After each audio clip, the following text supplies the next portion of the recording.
Good morning, y'all. The sun is in my eyes per usual. Always. Let me get everything. Have to park right in it, don't I?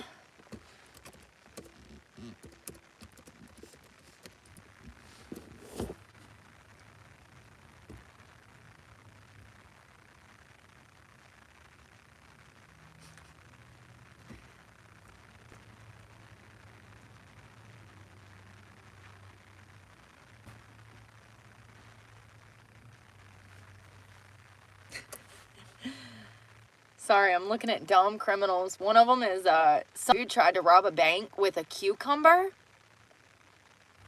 He used a cucumber as the weapon in an armed robbery. Good morning, Andrea.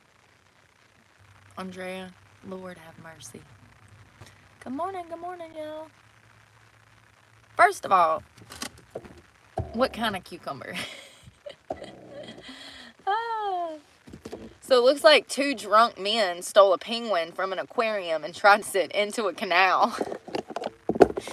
First of all, you're going to kill that poor penguin. He cannot survive in these warmer climates.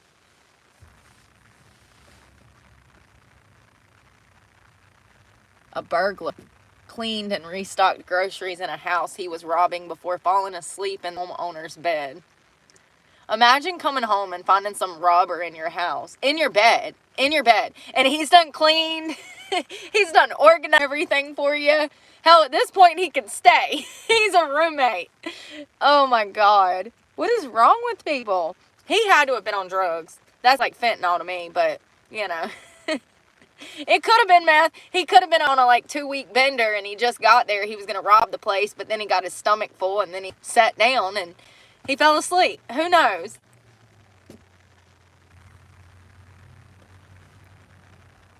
Two men in Iowa in a home invasion using masks drawn on with permanent marker. So they didn't have nothing to cover their faces. So before they did a home invasion, they decided to cover their entire faces with permanent mark. There's some people out there, ain't there?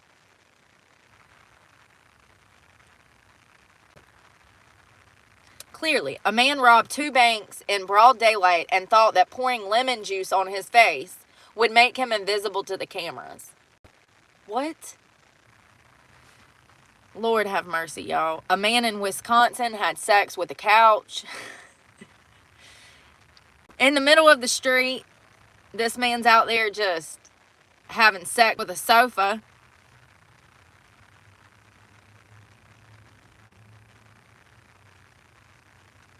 Why? Why? Oh, dumb people never cease to amaze me. They really don't. First of all, I found this article talking about this truck driver. It looks like the cops pulled him over. Hold on one second. These fucking secret level game pop-ups.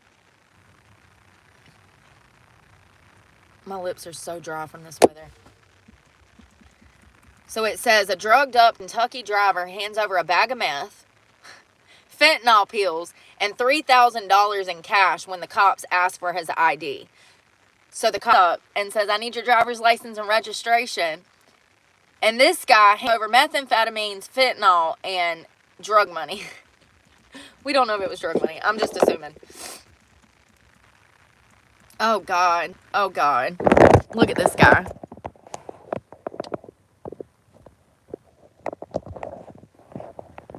Hey, Virgo.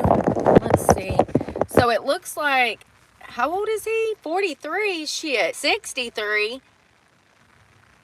He was passed out behind the wheel of his car on Friday in the parking lot of a video store.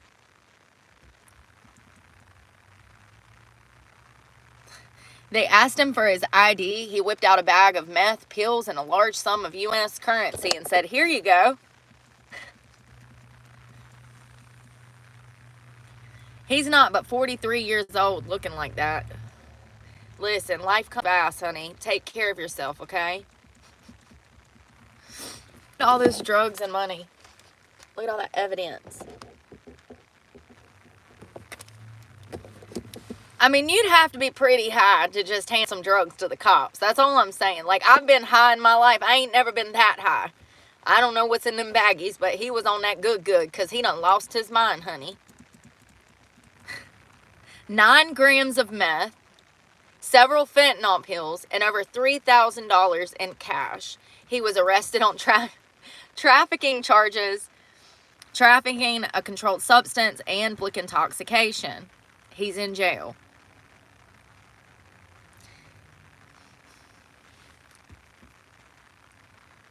What in the methamphetamines is going on?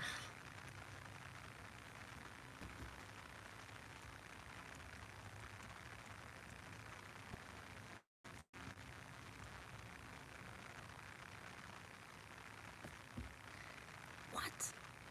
Florida couple arrested for making fake winning lotto tickets in hopes of tricking officials into handing over $1 million in prize money. First of all, you dumb little shits, it don't work like that. They got numbers. Those lottery tickets have serial numbers. They know where the winning tickets is. They know. They know, okay? Unfortunately, it doesn't work like that, babe. Like, you gotta be pretty dumb to think that you can just make some fake lottery tickets and get the lottery to hand over $1 million. Like, that's bottom of the barrel dumb. I've never even played the lottery, so, you know, I don't play the lottery currently. I've played before. I did win some money once, but it was when we first got it, like 20 years ago. So I don't play the lottery. But I know that there's serial numbers and barcodes, and they have a process to keep up with the tickets, and they know where the winning tickets go. So it looks like this girl, Kendra, and her boyfriend, Dakota, allegedly attempted to trick lottery officials into giving over $1 million in prizes with 2 torn-off scratch-off tickets. Hold on. It looks like there were 2 tickets that were scratch-off tickets, but they were spliced together from a former winning ticket.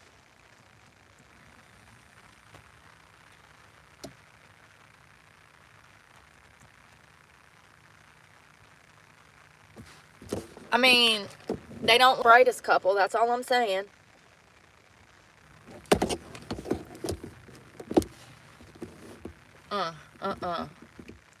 Looks like they took a ticket. It says 2 tickets were ripped horizontally, with the top half of one ticket and the bottom half of another ticket carefully pieced together to show a $1 million prize. Without a Pensacola. God, it's getting smoky in here. What dummies. Y'all done did it now. But the Frankenstein ticket was not fooling anyone, and they failed to get the money.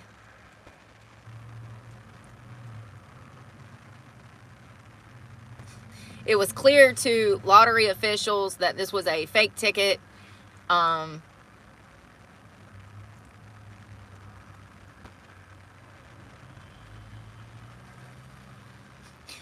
Several days after this girl, who was 36, submitted the ticket to the Florida lottery in March, she and Jones, her boyfriend, drove to meet with a lottery agent to follow up about possible winnings. Instead of being handed a big check, the pair was quickly taken into custody and questioned separately once they arrived. She allegedly claimed the ticket fell out of her car and then it got rained on. She said she tried to scratch it before it was dry and was forced to tape it together to keep it getting further ruined. After she was confronted about matching backsides of the 2 halves, she allegedly said, "What? They don't go together?" and then argued that the ticket wasn't just taped. The story is not making sense. She said she would have shared winnings with her boyfriend and hoped to open a salon.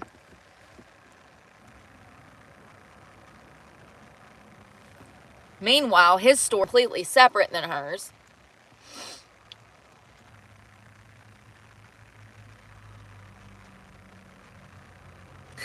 So she said she scratched the ticket when it was wet. Now he's saying that he scratched the ticket. He stated that once he scratched the ticket, he couldn't believe, no freaking way, I won $1 million. Because you didn't, bud. Because you didn't.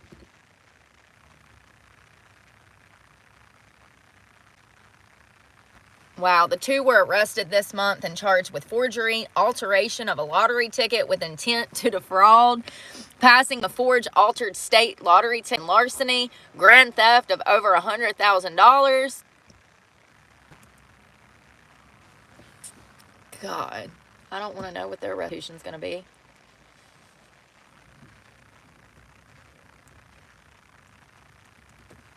That is crazy. I mean, you got to have some guides or be just really unaware.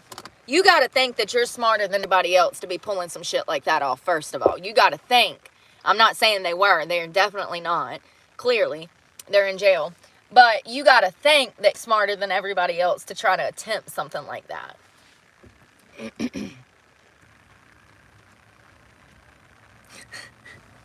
These meth stories, y'all, I'm gonna have some meth stories today. Woman calls 911 to report her dealer was selling her bad meth. It's not what it's supposed to be. The audacity. Or the stupidity. First of all, girl.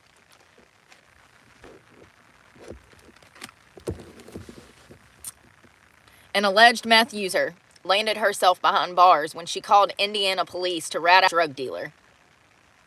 Damn, girl. You so high, you don't even know what side of the fence you on, ma. She told the cops that the batch was not what it was supposed to be.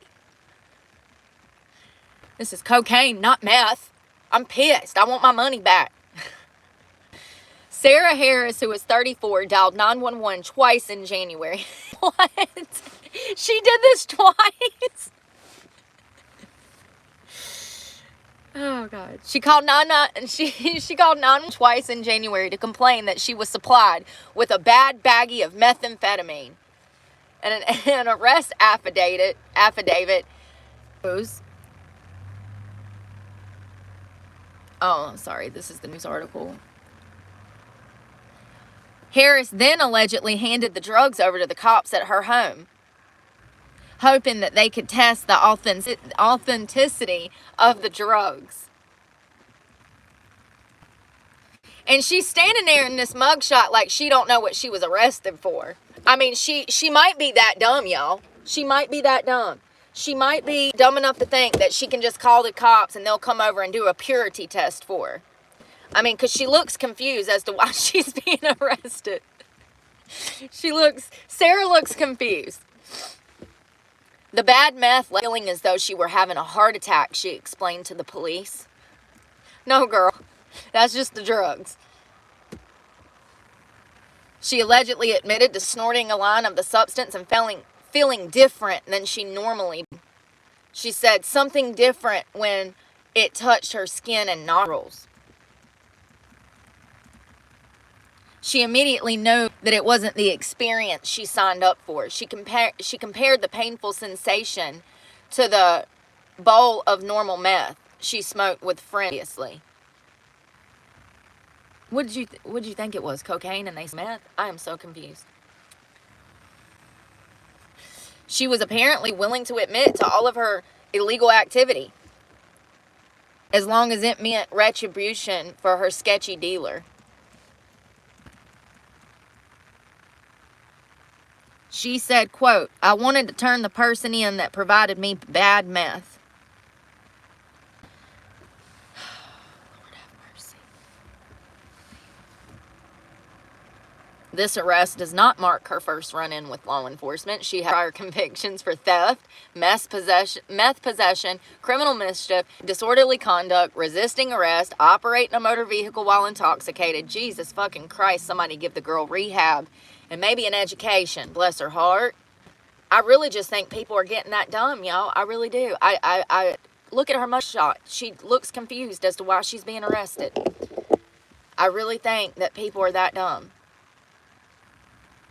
That's crazy. Hello? I was looking for cocaine, but he brought me meth. Can you come over here and test this for me? That's what she did. Twice. She called the cops twice and said, hey, I think this is a bad batch. Wood scientist pleads guilty to running a Breaking Bad style meth lab after inadvertently calling cops on himself. So funny. Definitely dumb criminals.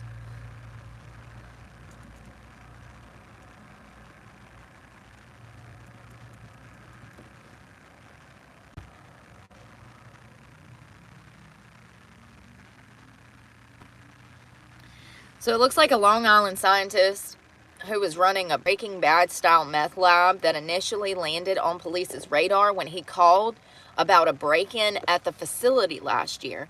Matthew Linsky, 23, accidentally called the cops on himself when he dialed 911 around 3:30 a.m. to report a burglary in progress at his establishment. It's a laboratory, and he even had it set up as an LLC. Oh, that meth guy breaking out, boy. When the police reached the scene, officers found broken glass at the entrance of the lab, a facility which they eventually realized was secretly manufacturing and pumping out methamphetamine and other controlled substance, including hallucinogenics.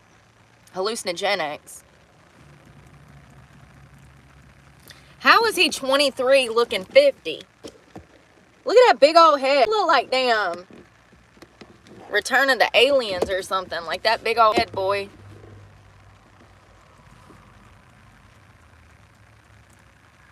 So this was the facility that he was using as a LLC. He was a scientist.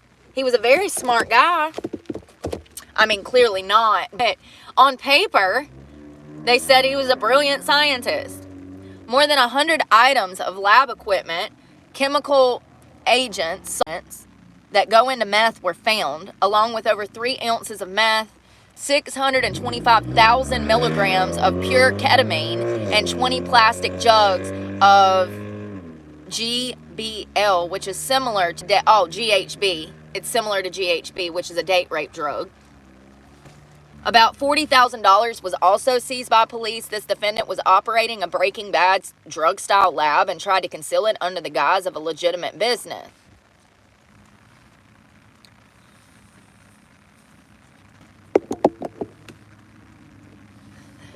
This guy claimed on his LinkedIn page that this laboratory LLC analyzed cannabis. Though he admitted to manufacturing the potent, deadly drugs, a lawyer attempted to paint him in a positive light. Bro was just caught with a meth lab. Cut me a break. I don't know how lawyers get up there and just lie like that.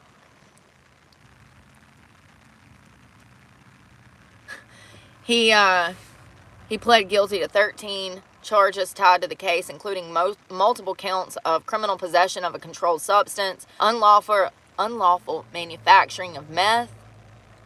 His sentencing is set for March of next year.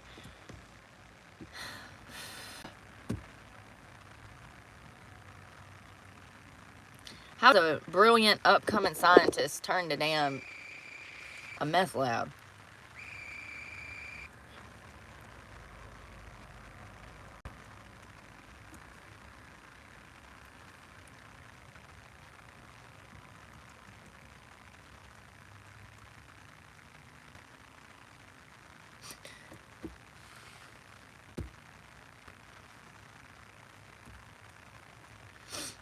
I need to go get that eye medication for my face bad.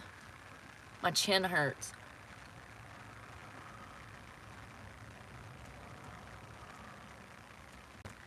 Some of these people, y'all.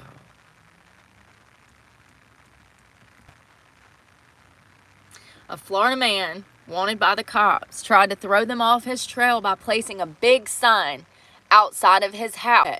Johnny Yates does not live here. It didn't work. Yates, who was 41, was wanted by the Polk County. Oh, Polk County. That's Sheriff Grady, ain't it? He don't fuck around and find... You fuck around and find out with Sheriff Grady. Polk County Sheriff's Office. He was for aggravated battery, false imprisonment, and tampering with charges. and was eventually locked up. Deputies showed up to Yates' Lakeland around 2:45 p.m. on Saturday after getting a tip that he was holed up inside. Oh my God, y'all, look at this signs. Johnny Yates does not hear. What the hell? What a dumbass. When the deputies arrived, they noticed a note that was written in dry erase board in front of a window that said, Johnny Yates does not live here. Gee, a dry erase board has never lied to us before. Should we believe it?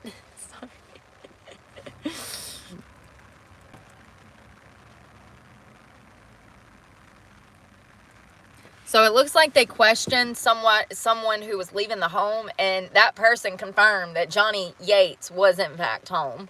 And at that point, they took it to the next level because they needed him to come out of the house.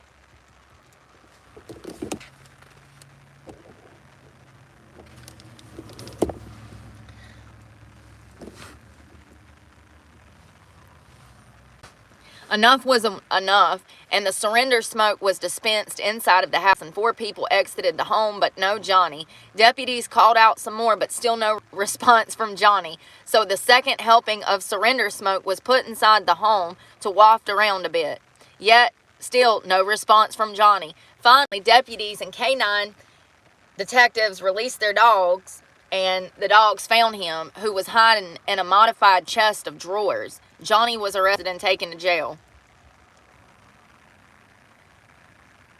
They also arrested the 4 people that were initially holed up in the house because they were not cooperating with deputies. So, why would you put a sign on your front porch? Like, just leave it alone. Like, I don't understand people.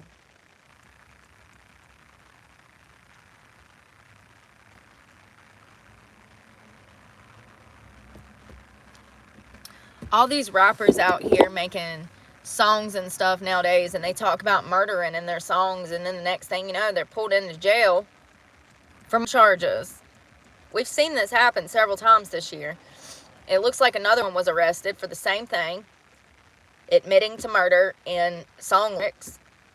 A Nevada rapper was arrested on murder charges after implicating himself in a music video by sharing details of the crime that only a killer could have known.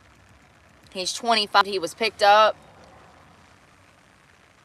by police after one of his music videos included details of a 2020 murder that had not been publicly released. His name is Kejuan McDaniel.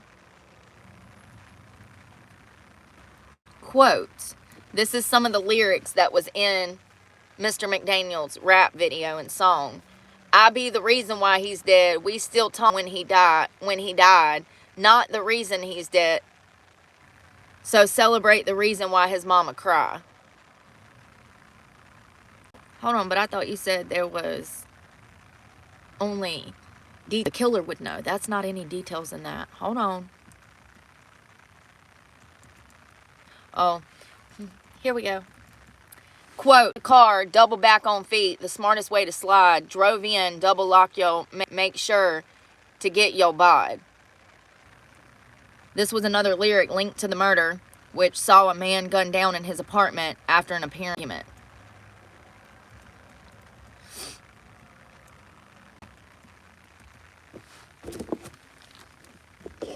Nevada rapper. Nevada me. In the video, which depicted McDaniel and his friend's face transforming into demonic skeletal visions, the rapper also allegedly acted out movements that said were consistent with evidence at the scene.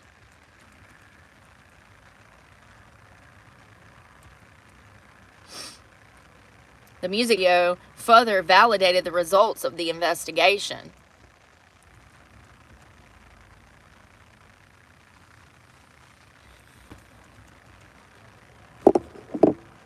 So it looks like McDaniel's video was first uploaded to YouTube mid-July.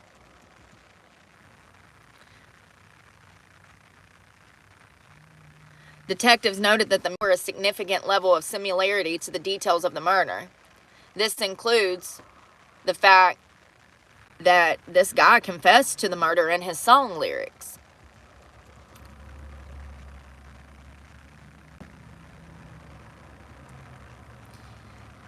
Who else was arrested for murder and was singing it? Was it Young something? Hold on.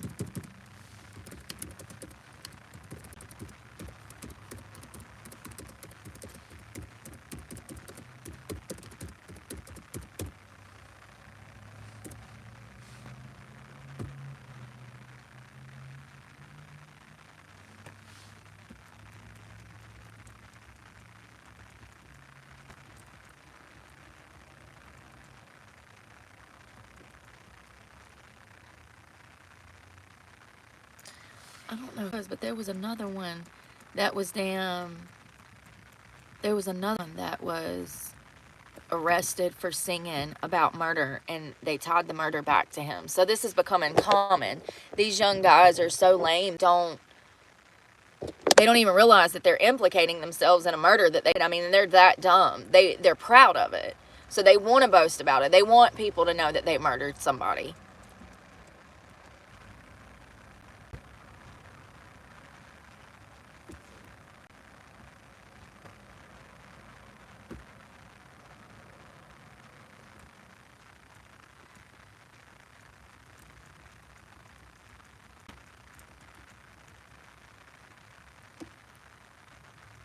No good deed goes unpunished.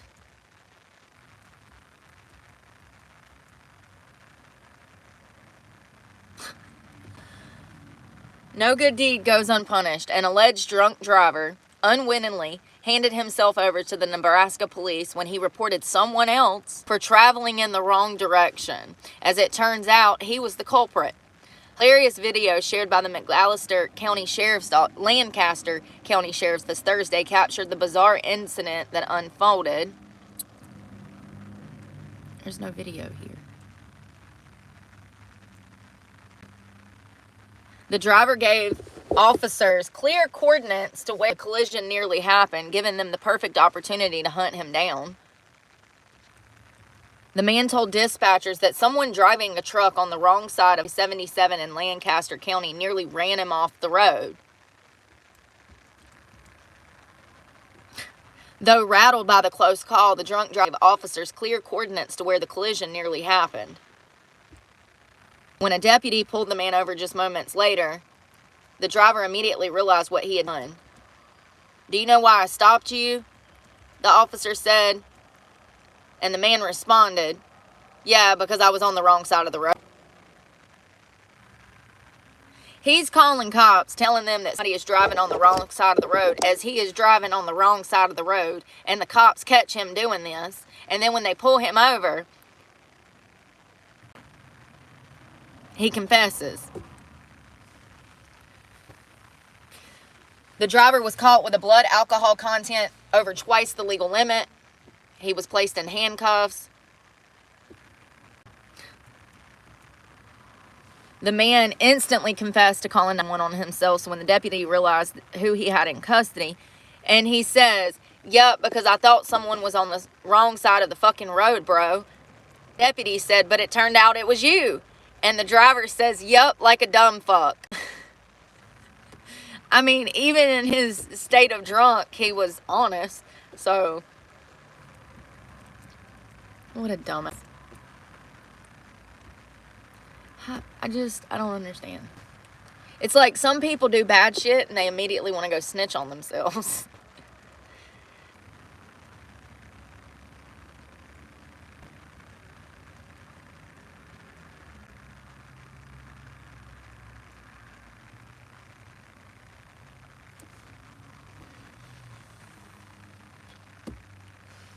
I've seen this where this is older. I don't even know why this is on here, but so this girl who had a warrant for her arrest tried to get a job at the sheriff's office. She had, let me see here.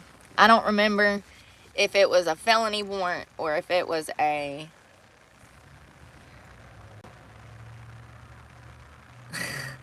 The headline reads, she closed at least one case on her own. A fugitive wanted for fraud was busted when she walked into a New Jersey sheriff's office and asked to be hired. Zima, y'all, can we just call them Sarah's, Jessica, something? Johnson, a 27-year-old former postal service worker from New Jersey City, was on the run for a crime in Monroe County, Pennsylvania, when she applied to work at the Hudson County Sheriff's Office. She sent paperwork in. She was called into the station under the guise of a job interview and arrested.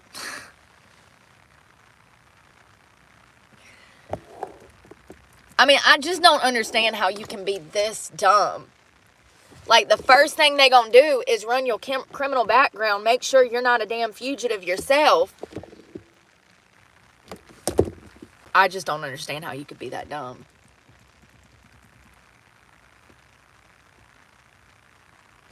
So, when they arrested her for fraud, they discovered that she had 2 stolen credit cards on her. And she was hit with additional charges from that.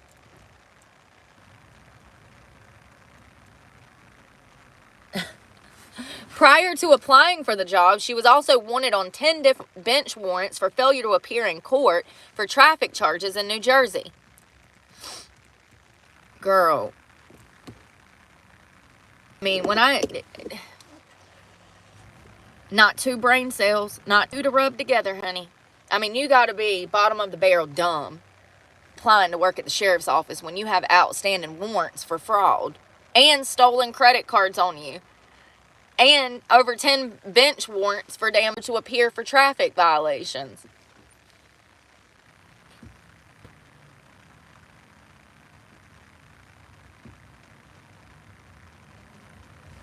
I wonder if the Dollar General's open now.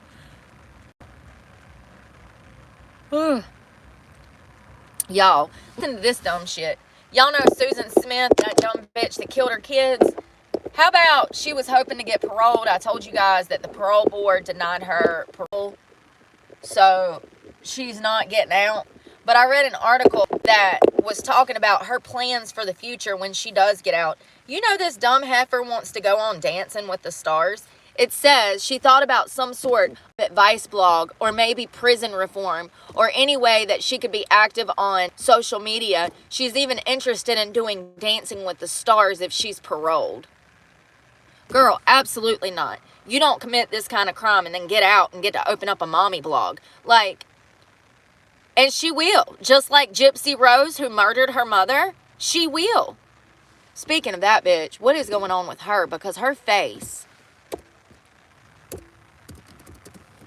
something happened.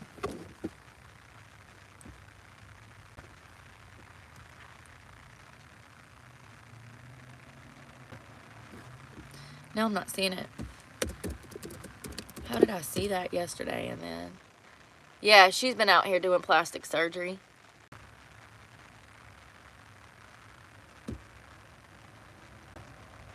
So she can go to prison for killing her mom. Then she can get out and get notoriety and start doing plastic surgery. That is not the same girl. Look at that.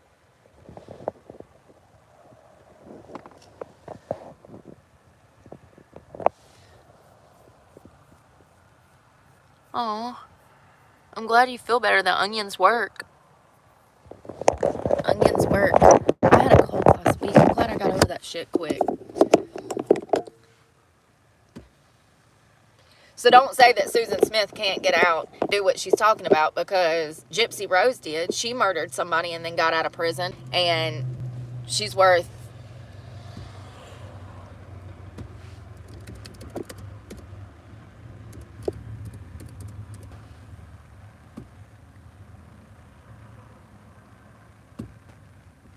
$3 million?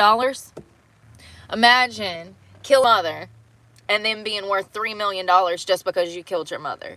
Like, what in the freak is going on out here? Absolutely. And I understand that she was a victim of Munchausen proxy, whatever that shit is, gaslighting syndrome from the mother. Still no, though. Still no. And she's already shown, just in the year or two that she's been out, that she's unstable. Gypsy Rose is evil. She's vile. She's disgusting. She's a child trapped in an adult body. And, I don't know. She might end up back in jail, y'all. From the way that she portrays herself online and the way that she carries herself, I'd be willing to bet that she'll be back in law enforcement custody before all said and done. Because she's a criminal and she murdered her mother. That was her plan. I don't care what you want to believe. I know what I know. And she gaslit that boy into helping her murder her mother. It was her plan, in opinion. And guess who gets life without the chance of parole? The one that she conned into helping her kill her mother. It's not fair at all. Both of them should have been in jail for the rest of their lives. Plain and simple. Gypsy Rose is a shit stain on society. And her behavior, the way that she behaves, it's very clear that she's a danger to society. And God forbid she ever have any children, because she's going to raise them just like she was raised and just like she acts. I don't like the girl. I think I initially felt bad for her, but seeing her online persona, it's clear to me that she planned that murder. She planned it. I need to go get acne medication. I don't want to go in there.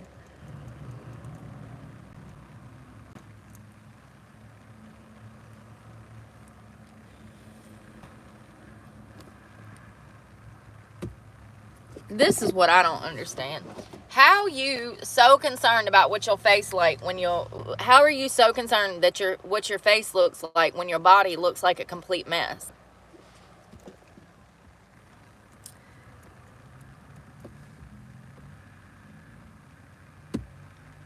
So it looks like a woman looking at 15 years in prison because she robbed a bank to finance her face job. First of all, ma'am, I can tell by this picture what your body looks like. How do you care so much about that face, but you don't care to make better decisions and eating habits, which ultimately would make your face look better? You wouldn't be washed out from all the fat. I don't understand people. So it looks like, and it wasn't like she was helping herself. I mean, she looks crazy. She looks absolutely crazy. The bandages are off, but the charges are sticking. An Alabama woman named Iconic Face. That's that body positivity bullshit we got to stop. She was found guilty this week on 2 counts of armed robbery after holding up a Mississippi bank 2 years ago. A crime that she allegedly committed to fund her plastic surgery. Tell me we don't have a mental health problem in this country. Lie to me.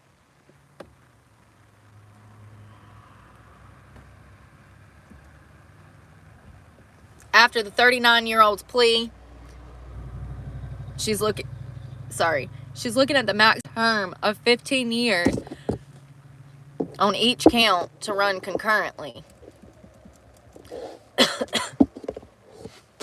I need water, y'all. How the hell you care all that much about plastic surgery on your face, but you make no moves to change the rest of your physical appearance? Like, it's so ass backwards. I don't understand people. I've had acquaintances like that, and they look crazy.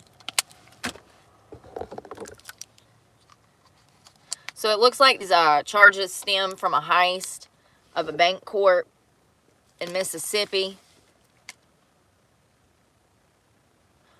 Oh, this is a man. This is a man. Plot twist! Prosecutors argue that her plan was to rob banks to finance sexual reassignment surgery. So this is a man, first of all.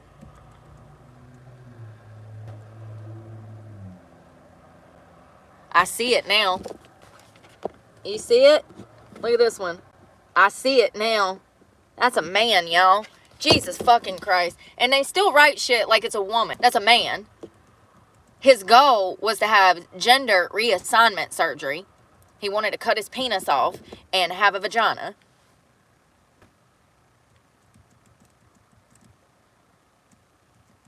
What the freak?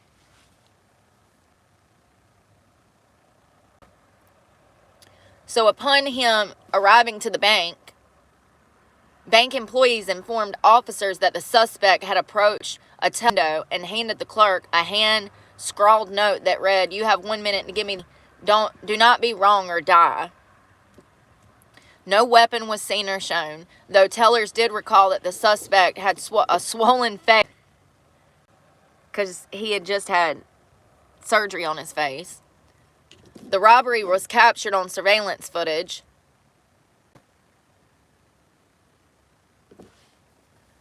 While authorities discovered an abandoned Cadillac near the building, they traced it back to this man named Face. Why is his name not being released? Why are y'all using some internet name that the public came up with?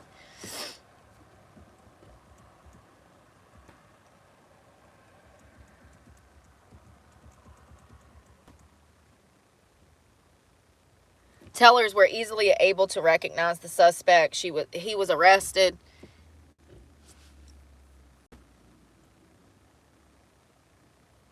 It was suspected that he had received bank job funded procedure.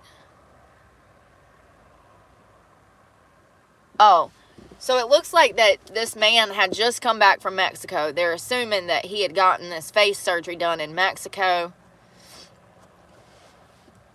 This was not his first nose job. Under the birth name of Jimmy Maurice Lewis, what did I say? He was found guilty at 26 of another robbery in 2009. This person was sentenced to 51 months in federal prison.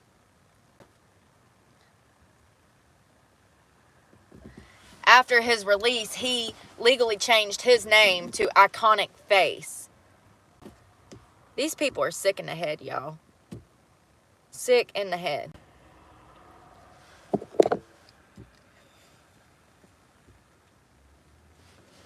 Alright, let's go get down.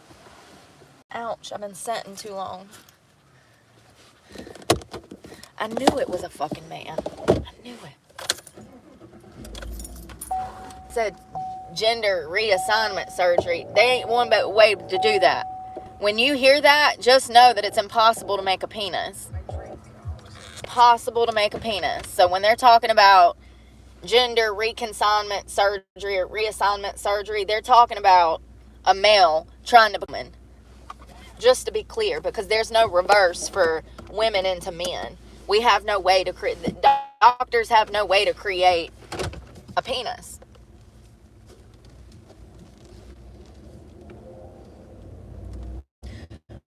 Where's my, oh God. We'll go to the Dollar General, see my little friends down here working. She's so nice. I don't even know her. I'll just go in there and be like, hey. Be shooting the shit with her, you know? Because she's so cool. Look, that's where all the meth heads live, y'all. In that car wash right there. They be going in that side door. Look at all the trash out there. There's people that live...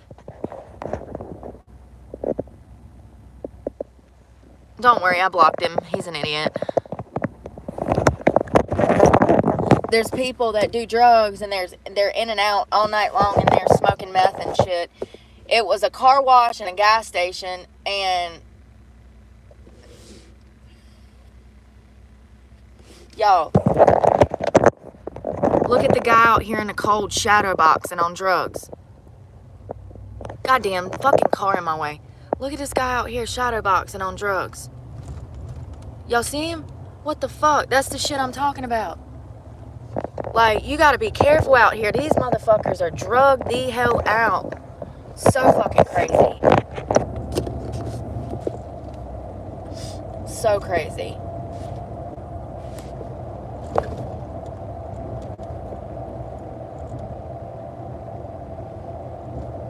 He in shorts, out there and damn punching at the air, high as fuck on meth probably. So crazy. It's a gas station. It's not a house. It's not a gym. It's a gas station that is out of business. They've been out of business for 2-3 years now. They went out like a year after COVID. Girl, will you go so I can go? Oh.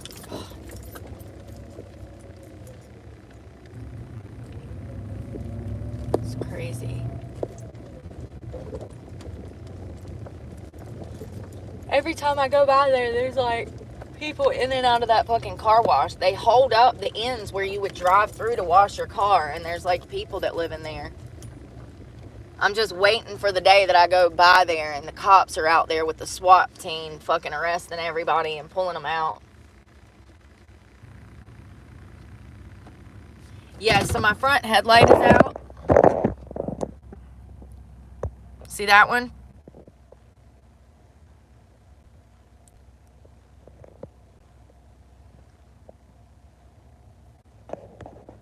Y'all be talking about some weird shit. And y'all are weird. Listen, that's the problem. Y'all are what's wrong with the world. So that one still works, like the bottom light, but my main headlight doesn't. So that sucks. I just replaced the left one 2 years ago, and it was $5,000 for the headlight. Now, I don't know with these LEDs if I can just replace the bulb, but regardless, it's not something that I can do myself, so it's going to be a few $100s because it's Chevrolet. I just know that the actual headlight is $5,000 because I've already bought one. It was actually $4,800 and some change, if I'm being exact.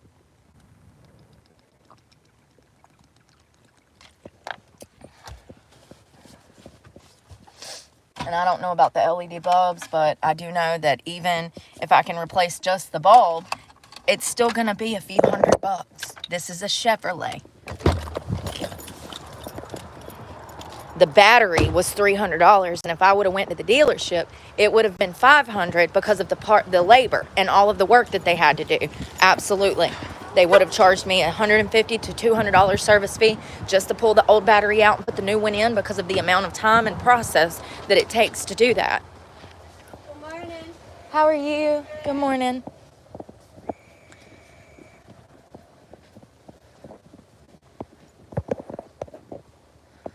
I need acne medication. Yeah, I wish it were. It's not, unfortunately. You can't even get behind the headlight. The way that it's set up. I love how everybody has Chevrolets and they just know all of this because they've done it apparently. Trust me, I've already looked. There's multiple covers that have to come off. If you can even replace the bulb. If you can even replace the bulb. It's going to be a 5-hour process. Multiple pieces will have to come out and off. Other devices are going to have to come out because it's on the right side and there's actually equipment there. So we're talking about coolant being removed. We're talking about all kinds of shit being removed just to get in there. I love how y'all work on cars. Y'all work on cars? Let me find out. Here we go. No, I don't want an acne treatment bar. I want the gel.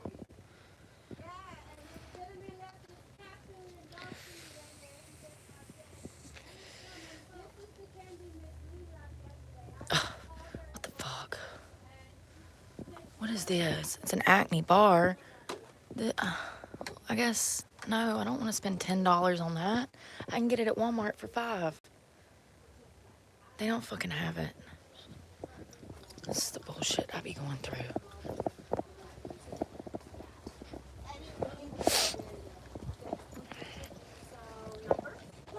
I do have numbers. But do you have enough helium to fill them numbers? I need one number. One number. Zero. Fuck.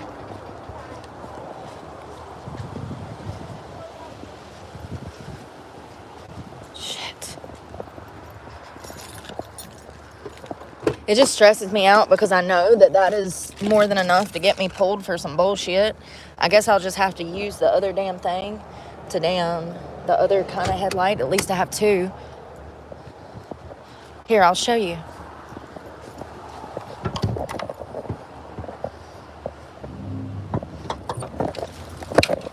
How you get down in there, Ma? Yeah, how you get down in there? Since y'all know so much, how you get down in there to change the bulb? My point exactly. You have to take it to a dealership. All of that shit will have to be moved out of the way and placed back. Specifically, that exhaust that's right there.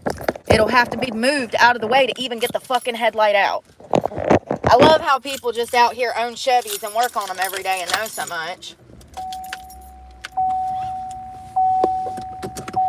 You can't even get down in there. But my other light is working. I switched it over. At least I have double headlights, so it'll be fine. It's those LEDs too, so they work great. I can still see everything. I won't get pulled.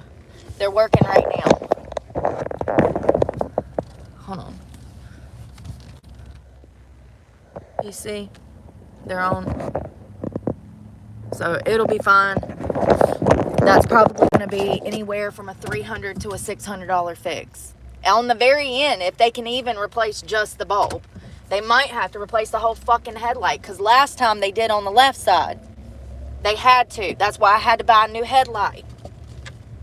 This is the shit they don't tell you when you buy a nice fancy motherfucking truck. You can't do nothing yourself no more, even though I can. If it was just a bulb, honey, I'd just go buy a damn bulb. But it ain't that simple. All that shit's gonna have to be removed before they can even get down in there. Just like my motherfucking battery. It's just always something.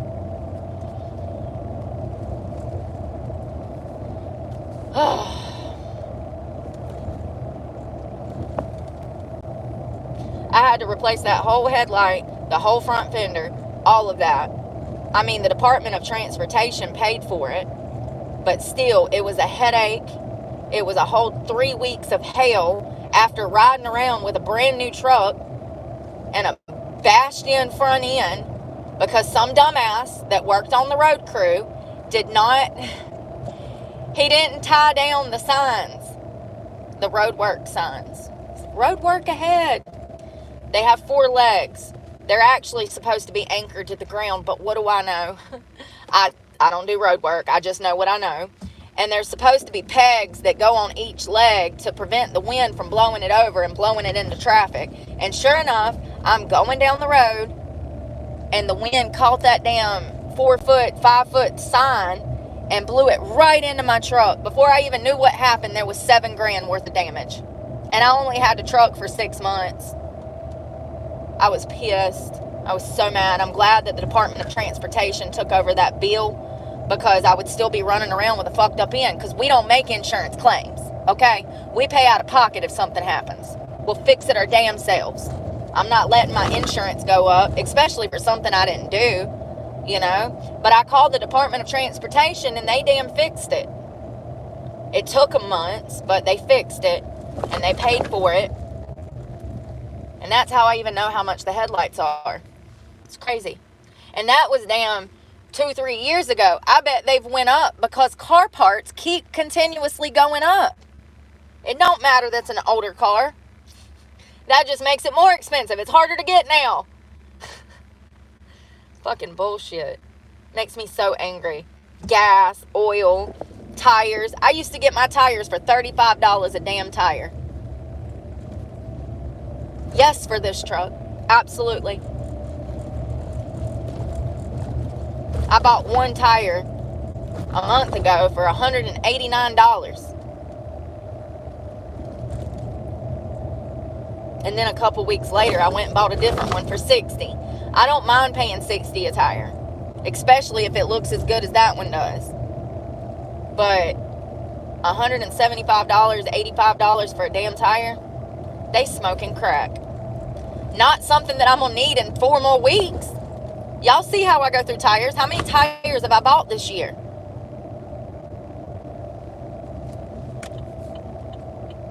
If I bought new tires, I wouldn't even be able to afford to eat if I bought new tires every damn 3-4 months. And I need an alignment right now. I read on the internet you're supposed to get one every 6,000 miles. I did not know that. Your girl ain't had one in a few damn years.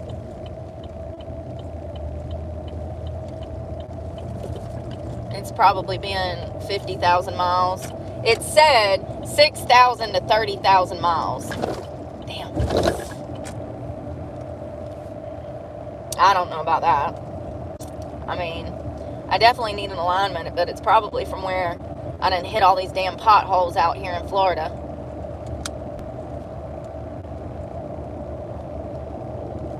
I just wish that shit would stop breaking. When I have one thing after another going wrong, I can't get ahead. This is why I'm still behind. It's just like every time I turn around, something else is broke. And it's not an easy fix. It's not a cheap fix. It's always expensive. I guess that's why you motherfuckers buy Kias, right? Y'all can go get them damn parts used from a damn junkyard. It must be nice. It must be nice. And I don't even know if you can work on those because they're foreign, but I just know if this bitch wasn't made the way it was, and they do that shit on purpose, so you have to spend more money. It's a scam. It's an absolute scam. That is the definition of a scam. Let's do something to inconvenience you so you have to bring it in here and we can get more money off of you. There's no reason that headlight should be tucked in 2 feet to that damn dash like it is. But it is. 2 feet deep under the fucking hood. Exhaust and everything. And I think that's the AC system or the heating system. One of the two. Right in the way. You can't even get to that headlight. Which means you're going to have to pull that system out. Pull the cover off. Get down in there somehow. Pull the light out. There ain't no telling what all that entails. How many screws, bolts, plastic pieces you gotta damn push out with a screwdriver and pull a different way. There ain't no fucking telling. Pisses me off. I mean, at least I have the backup headlight, so maybe I won't get pulled, but that's why somebody was blinking at me on the highway the other day. The other night when I was driving down here, cars were blinking at me on the highway, and I'm like, what the fuck is people blinking at? Do I have something hanging out a window? Do I got something hanging off my face? Like, why are they flashing their lights at me? It was because my damn headlight's out. Thank you to all the people that were trying to tell me.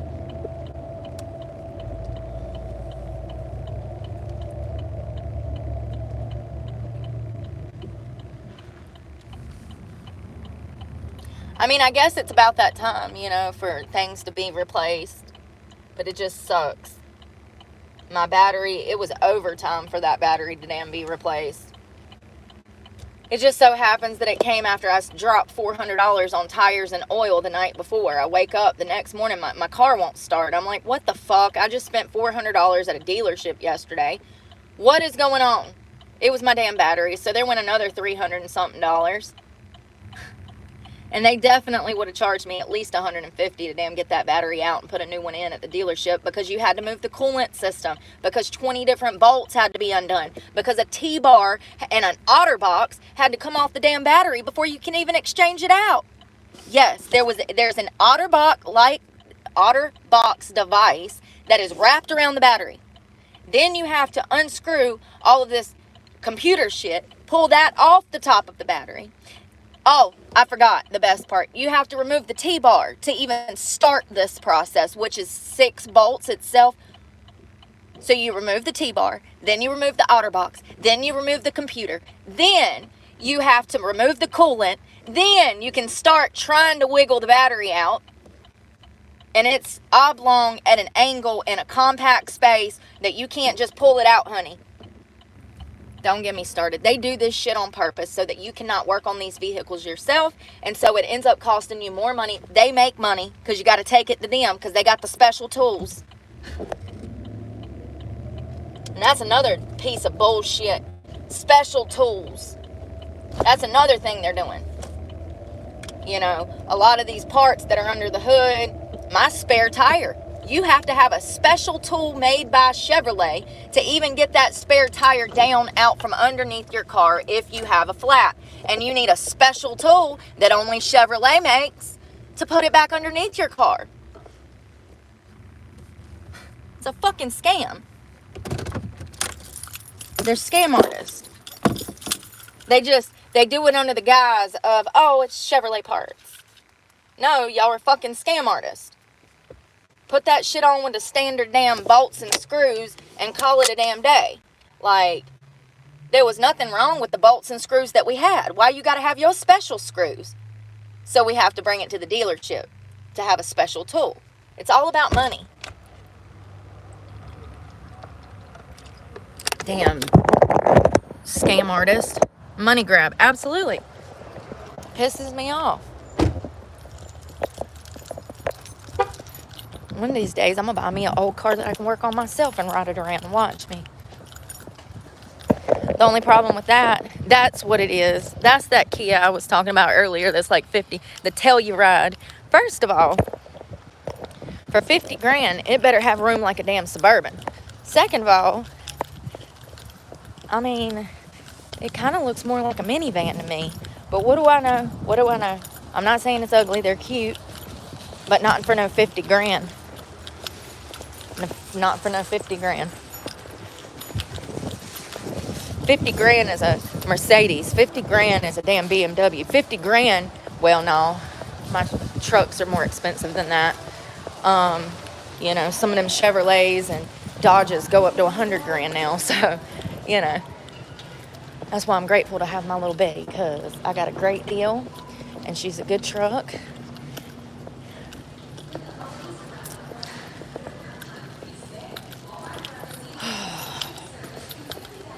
$50 grand.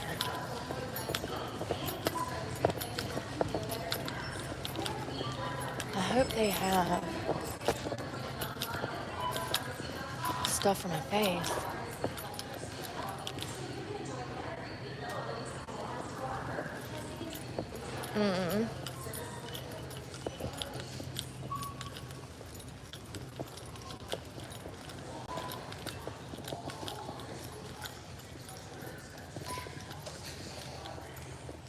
No, not today.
See how expensive that seafood is? But if you get it from the fish market, it's a fraction of the cost.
I wonder if that 2-foot cover, I can get that 2-foot cover off.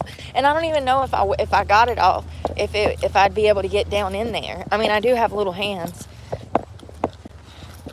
but I don't think it works like that. I'm gonna have to look at videos online. If I can watch a video of how to get down in there, then I can decide whether or not I can do it myself. I highly doubt with that cover on there though, and that exhaust in the way, whatever that, I'm pretty sure that's the air system. Like that, I don't know, for all I know, I don't know. Shit! Sure as hell ain't taking it to a dealership. It'll stay fucking broke until whatever cop pulls me over has the money to pay for it. You know what I mean? If he wants to pay for it, he can damn pay for it, but I can't pay for it. This stuff.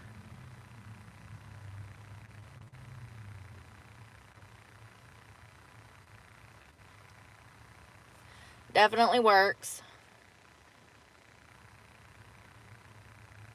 Last night it worked.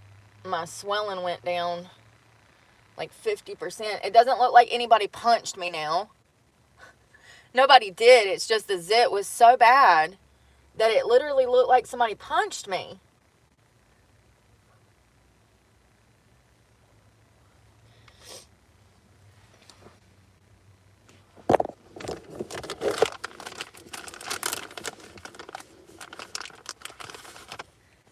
Onions work.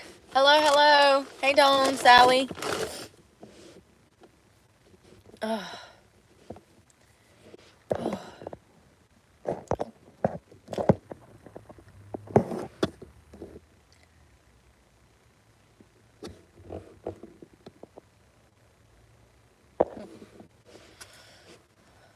Good. Everybody's sick. My headlight's out. Never ending. It's always something. My headlight's out. Damn truck's falling apart.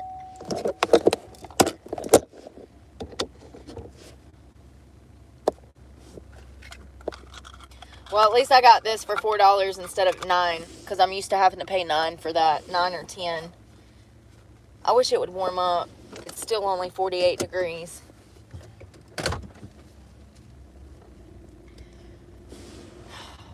It's like every week something else breaks on this girl.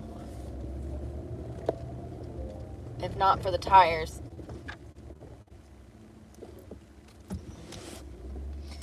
Some fucking bitch in a damn 4Runner almost just hit me.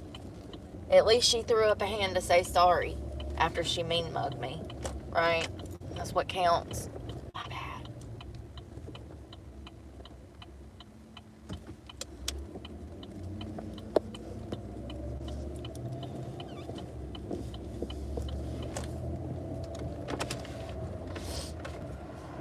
Lord have mercy.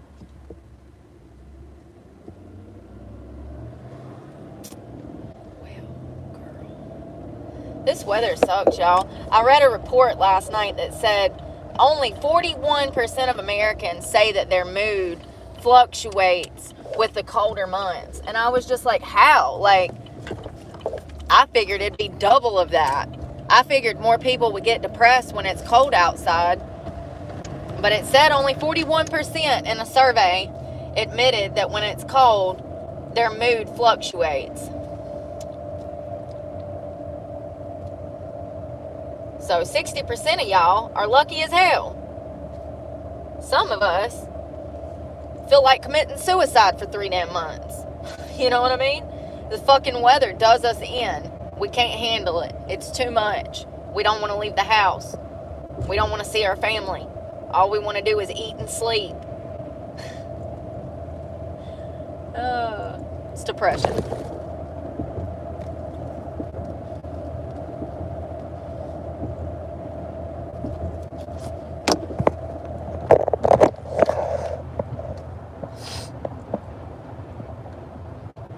I mean, the views do make it better, but it's still cold. It's cold as hell.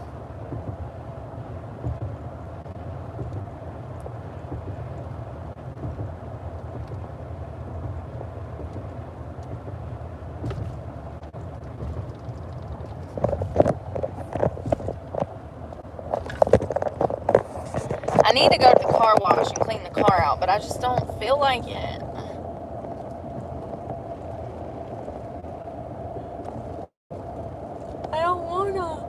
I don't wanna. Don't make me. No. SNL, Stewart. It's still one of my favorite ones.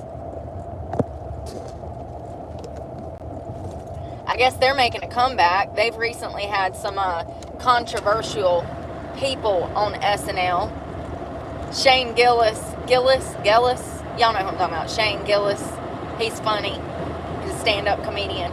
He was on recently, and SNL got a lot of backlash because of that, because he's kind of because people are not allowed to laugh at comedy anymore. You know, if you make jokes about the LGBTQ plus, or, you'll get canceled. Not Shane. Apparently not Shane.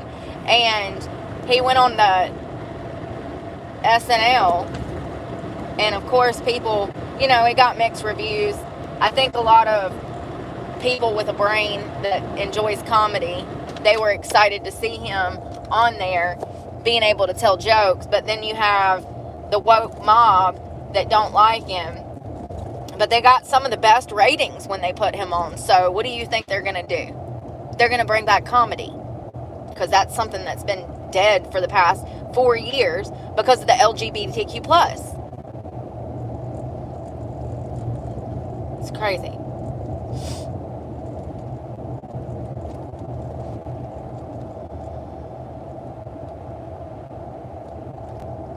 And you can't even be nice to most of them in the LGBTQ plus, because they don't know how to joke. When people hate themselves on that kind of level, you can't reason with them. For instance, Dave Chappelle had a super fan, that committed suicide, and he gave like 10 minutes, which is a lot of time, to his special, his stand-up show. He talked about this woman who was transgender, how unfair her life was, and how she had been wrongly treated, and how him and her, kind of went tit for tat when it came talking shit to each other. And, he gave 10 minutes of a stand-up special to recognize the LGBTQ plus and this woman, and the fact that she took her own life, how sad it was. And even though he did that to show that he respects the LGBTQ plus, they still wanted to burn him at the damn stake. It's like there's no winning. You know what I mean? You can't appease them. You can't make them happy, because they're not happy, and they never will be until they find themselves.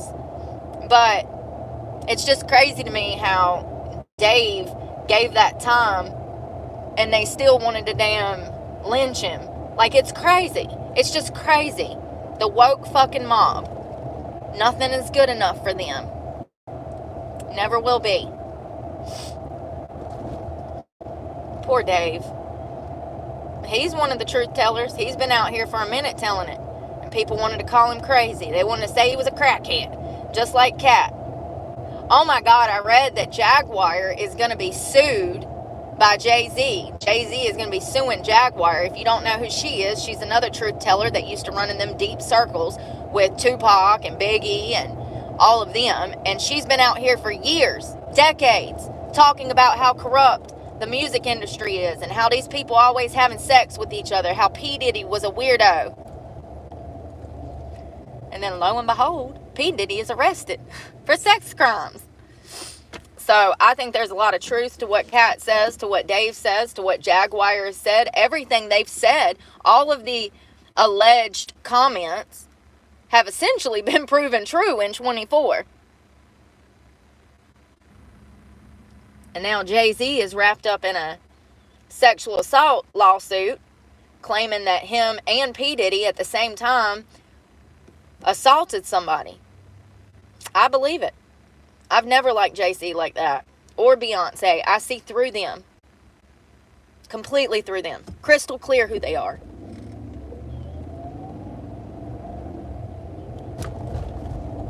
I'm just glad that people are finally getting arrested and sued and all of this shit's coming to light. That's what we need, is more victims speaking up. Because if you don't speak up, the shit's going to continue to happen. And when you first speak up, it may seem like nothing's going to come of your story, but just give it time, baby. Sometimes it takes time. Sometimes we see these things unfold themselves after 2 decades. So just give it time and tell your story, and don't be ashamed of anything that's happened to you, because it's not your fault. You simply ran into another sick pervert in this fucking world that took advantage and exploited you. And you don't deserve any of that. But telling your story sometimes will make other victims come forward. And we've already learned that on this channel. When I started talking about the Carpinos, woman after woman was DMing me, trying to tell me what the Carpinos did to them. So I know I'm not the only one.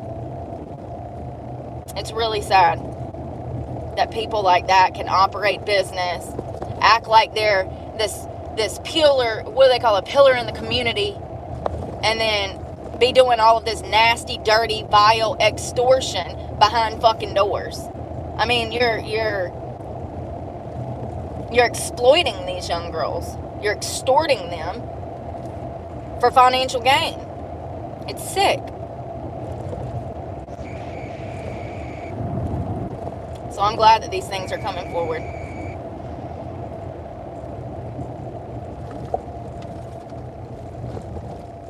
And you know that P. Diddy must have a lot of pull in the game. Otherwise, he should have been arrested way before now. We got videos of him damn assaulting Cassie.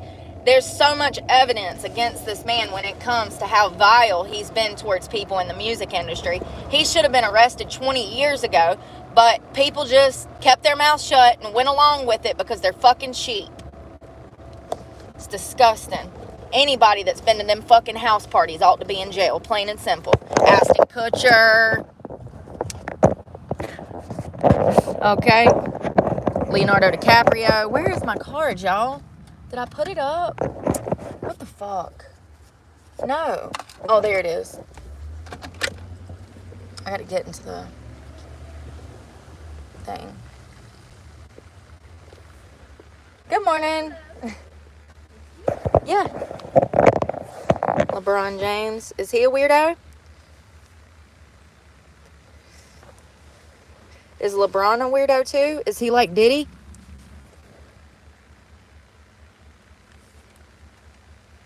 I'm trying not to touch my face, y'all, because I got this acne medication. I do see the swelling going down. Thank you.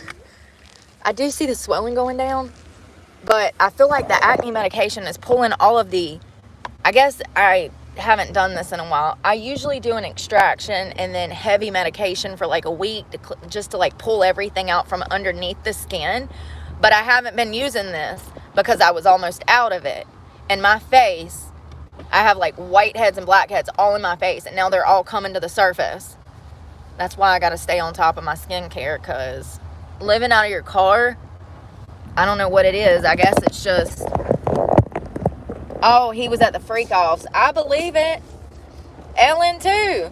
All them, All the people we already knew was evil, Ellen, Oprah, all these vile people, they were hanging out with Diddy at these parties, you know? And Oprah got a lot of explaining to do to me. How you open up a home in Africa and allow young girls to get victimized over and over while you live comfortably in America, collecting money, donations, like you're this pillar in the community once again, like you're over here helping people, when what you're doing is harboring sex offenders in Africa that harm young girls. True story, go Google. Makes me sick. A lot of these people should be in jail. If it was you or I, and we owned a school, and little girls were getting victimized sexually by people that we hired, oh, we would be in jail, honey, for something. For something. It's just sickening. Oprah's a cunt anyways. I ain't never liked her. I've been able to see through her since I was a child. The way that she used to pull guests on her show and ask the most preposterous questions that were borderline harmful, re-victimizing the victim, I could tell from a 10-year-old child that she was evil. She'd get people on there and be like, oh, so your husband cheated on you. How'd that make you feel? You sure you didn't know your husband was cheating on you? Like, what is she even saying right now? And that's not a good example, but y'all know what I mean.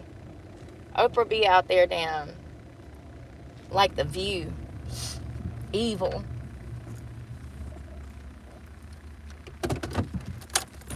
One minute I'm hot, 1 minute I'm cold. I'm about to run. I need to take a shower. I need to damn get my day started. I wanted to let my face clear up. It could be because I'm like PMSing. That probably doesn't help. This stuff peels a lot more than the other stuff. The other stuff doesn't peel like this.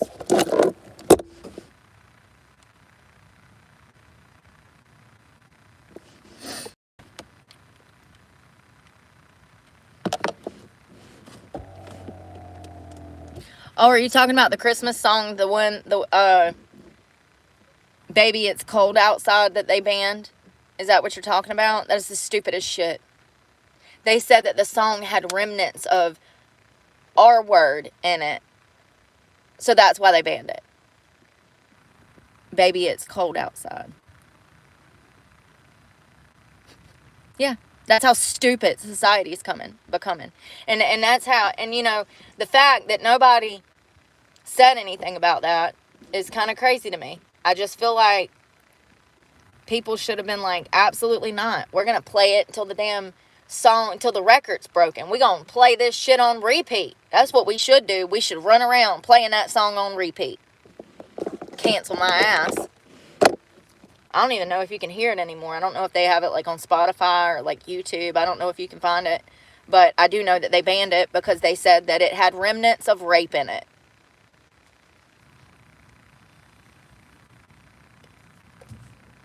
Ain't it like 100-year-old Christmas song? Wasn't that thing made in like 1940?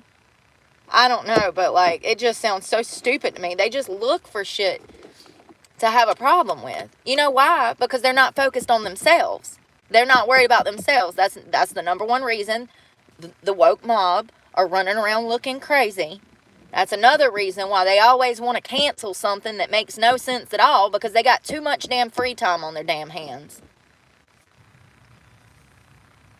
I mean, I'm just saying, with all them mental health problems they got going on upstairs, you'd think that if they put in 1/4 the effort into their own mental health problems, as opposed to trying to cancel a damn Christmas song, they might not be the woke mob anymore.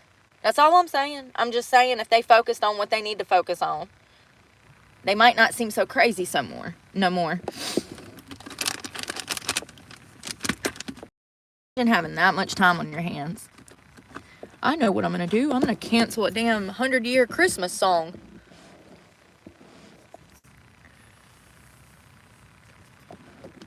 So stupid. I'm not looking forward to Christmas. I'm actually ready for it to like come and go. Like, I just want it to be over with. Exactly. I saw that, Andrea. When Denzel, Jay-Z tries to be cool with Denzel and he's snubbed. And he's not the only one. Who else was it? Was it Chris Rock? I don't remember. I've seen, you know, for the most part, Jay-Z and Beyonce stays out of all the controversy, but I don't know, they got some shady business deals. And Beyonce is dumb as a box of rocks. Like, that poor girl, she ain't never had a thought of her own in her life. It's got to be sad to be raised by parents that use you as a cash cow and then get married to somebody that uses you as a cash cow and controls your every movement down to what the fuck you wear. And I don't think she's right in the head. I think she's slow. Which is crazy that she has this, like, level of stardom that's been hand-tailored, you know what I mean? It wasn't like Beyonce was a huge star. Actually, Kelly was a much better singer. So, I don't know. I just think that there's a lot of people behind Beyonce's image, behind her brand, and I don't think that she's ever had her own thoughts. I think she's been controlled her whole life, which is sad, but I mean, when you're that slow, you don't know no better. Once again, stupid people don't know they're stupid. And matter of fact, the dumber you are, the easier influenced you are, and the more sheep-like you are. And that's what Beyonce is. She's a sheep.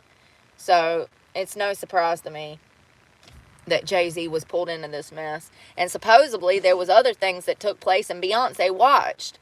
So, you know, that's what I mean. Like, you've been conditioned your whole life if you can sit back and watch another woman be assaulted like that, allegedly. So, she ain't right in the head. She probably been through so much shit, she don't even realize she ain't right in the head. I just know when I hear her speak,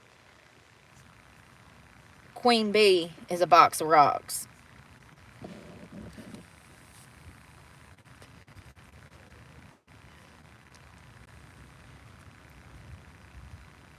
Oh, yeah, they was all doing each other. They all doing each other. I bet Leonardo was getting it too. I mean, he looked quite comfortable laying between 5 different men's legs. That's all I'm saying. You don't become that comfortable with other men unless you taking it. In my opinion. I got 5 brothers. I ain't never seen them lay all over each other like them pictures show. That ain't natural. I don't care who you are. It's like that men's cuddling. Y'all remember that article that I found with the men's cuddling? And all the comments? That was so funny. It's a men's cuddle group where grown men go and pay to cuddle each other.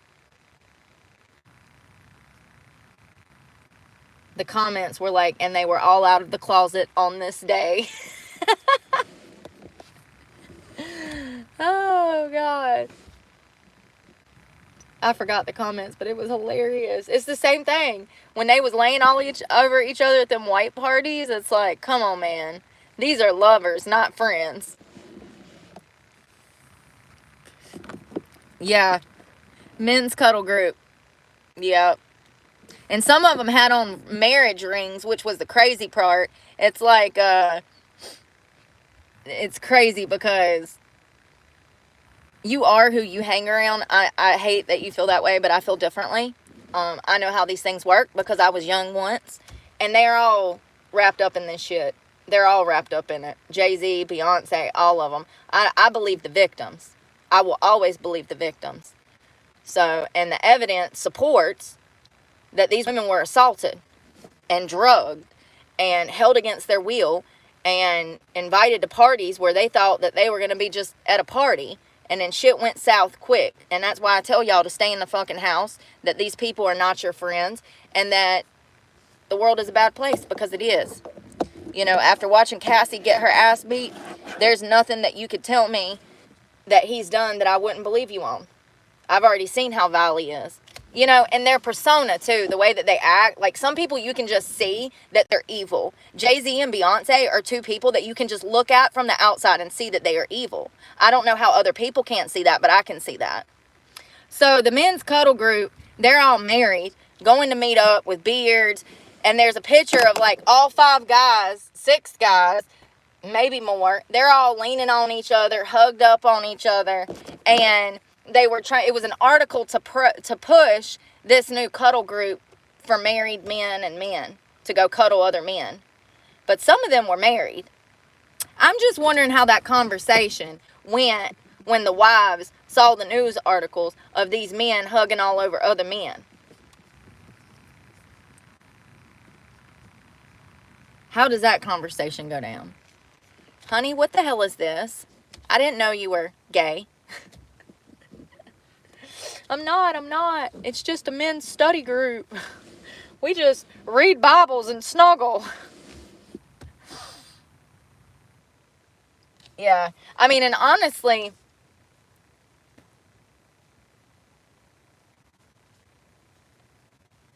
those people have shit on so many people. So many people. They have fucked so many people over. Jay-Z and Beyonce. They've stolen music. They've done all kinds of grimy shit. They've fucked up record contracts and shit on people that they signed. Like, Diddy too. Not to mention, wasn't Diddy supposedly, allegedly, the one that paid to have Tupac killed? So, I don't know. I think they all need to go to jail.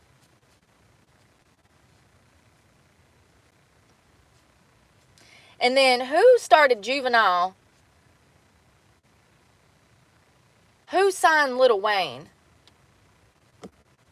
Who signed Lil Wayne?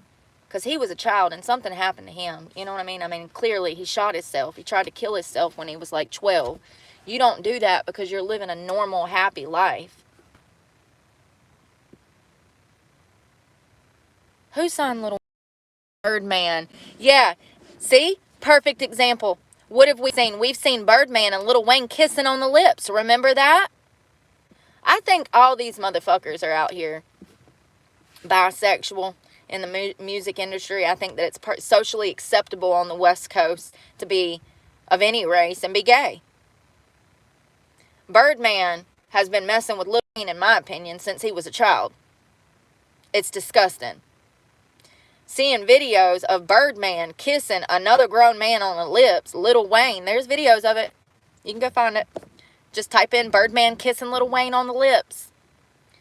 That shit ain't natural, yo. It ain't natural. You supposed to be like a father to this guy. You sign this guy. You put him in juvenile. You get his records off the ground, Lil Wayne is one of the best, in my opinion, one of the best rappers to ever exist. And you out here kissing him on the red carpet on the lips. I think that it's socially acceptable over there. I think there's all kinds of, they call it the land of the demonic for a reason. People recently have started talking about this. One guy said he flew out there. He was going to run his YouTube channel or something from Los Angeles. He said he got out there and it wasn't a week before he had to fly home because of how demonic Los Angeles is. And I saw that myself when I went out there over 10 years ago.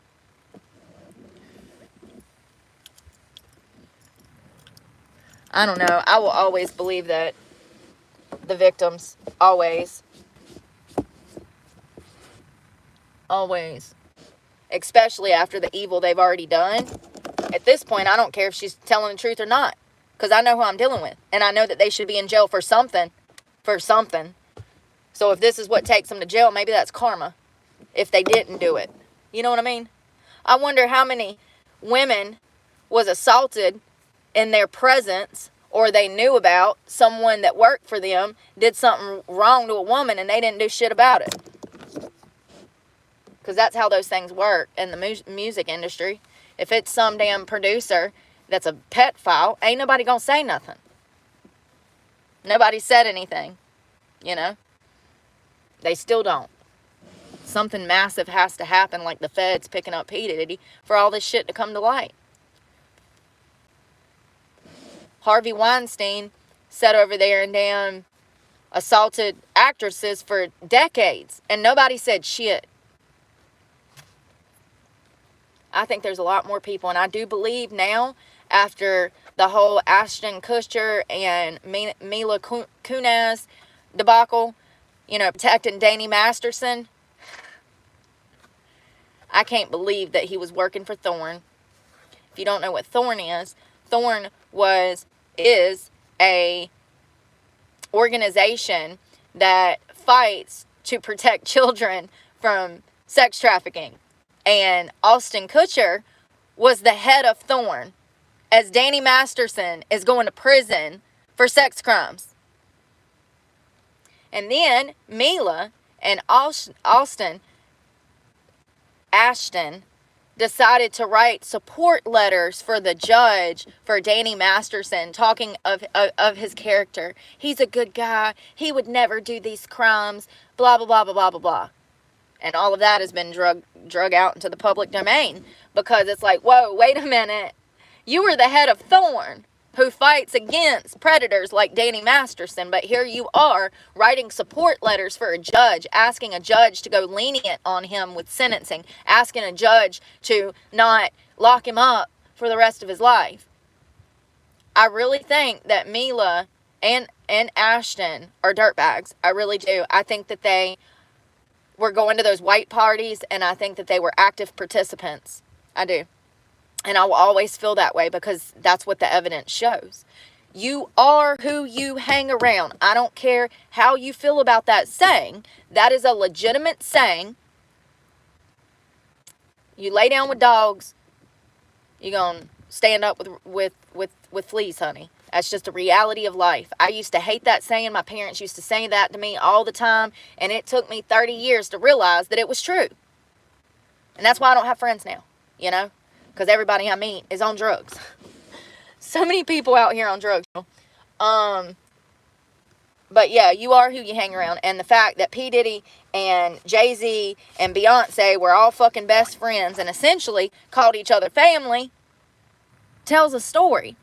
You don't hook up with child pedophiles and become best friends. And everybody knew that P. Diddy was messing with women and children. So why would you even go in that sphere, that circle, that setting when you know? Oh, because you're one too. Yeah. I wonder how many other women will come out accusing Jay-Z, because it's going to happen. There'll be other women that come forward. There's probably already bitches at lawyers right now as we speak. And I wonder how Beyonce is going to get pulled into it, because she will eventually. She will eventually. She sat back and watched and allowed it to happen. You know, she's the type of woman that would allow her man to R-word other women just so she ain't got to have sex with her man. That's the type of woman Beyonce is. Like Jennifer Soto, passing her damn 12, 14-year-old daughter off to her boyfriend. That's the type of woman Beyonce is, in my opinion.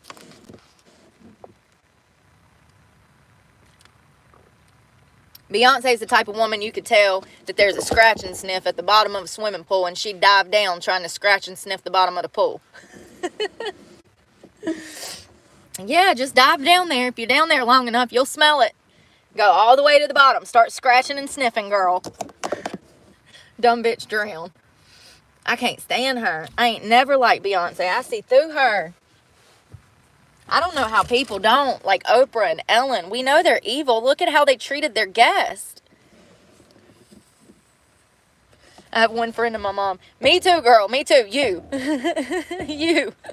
And God. Yeah. I really believe that. I really believe that. DSUL 87. I really believe that she would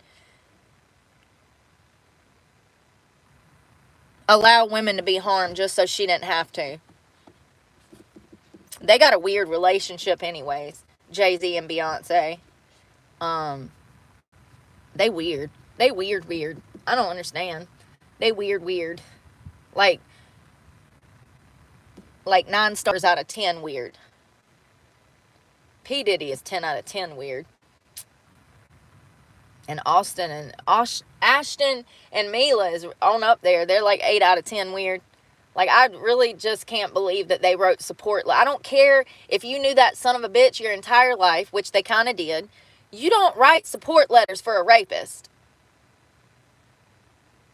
who used a church to hide their crimes. Church of Scientology. Because that's what he did. He drugged women, he assaulted them, and then he used the church to keep them quiet. And I went to bat for Danny Masterson when this first happened. I went to bat for him. I said, whoa, you can't come out 30 years later making these claims. Well, unfortunately, the reason she came out 30 years later, and it was like 15 or 20, was because the church silenced her. They threatened to excommunicate her and put her in a fucking hole so she couldn't speak. What are you going to do? When a church has the power to lock you up and hide you, what are you going to do? You're going to play coy. You're going to play dumb. Sure. Yeah, absolutely. I won't say shit. It's fucked up. But that's how these cults control their congregation.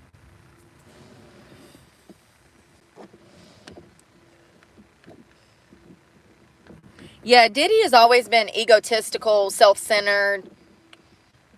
What's some other words? Flamboyant. You know, those videos of him and Justin talking when Justin was just a child. This is probably why Justin has had struggles with substances. I just want to be clear. There's no telling what happened to Justin. I just hope that he gets to a point one day, for the benefit of upcoming young artists in his shoes, where he was at one point. I hope that he starts talking about what happened to him, because I have no doubt that Justin Bieber was assaulted as a child, probably by multiple people over periods of years. That's just my opinion. But his behavior, his demeanor, his struggle with substances, his fall on Christ, his fall on Hillsong, which ended up being a scam church, that all shows like something. His upbringing was not normal, and it's affected him psychologically, and we see that in his behavior. He's always grouchy, he's always sad, he's always angry, boy, you got millions of dollars, and you're miserable as shit. And you're out here with Selena in Crackland buying drugs. Y'all seen that? Yeah. Crazy video. It's Justin Bieber and Selena Gomez when they were like 18. They are on the side of Cracktown. They are in the hood, honey. You can look at the video and tell that it's them. You can go find this online. Just look up Justin Bieber and Selena buying drugs in the hood. They are outside of a bodega tweaking. Okay, first of all, this is what young people do. Not all of them, but, you know, a good portion of young people. They start dabbling in drugs. They get in love relationships. They start doing drugs together. Been there, done that.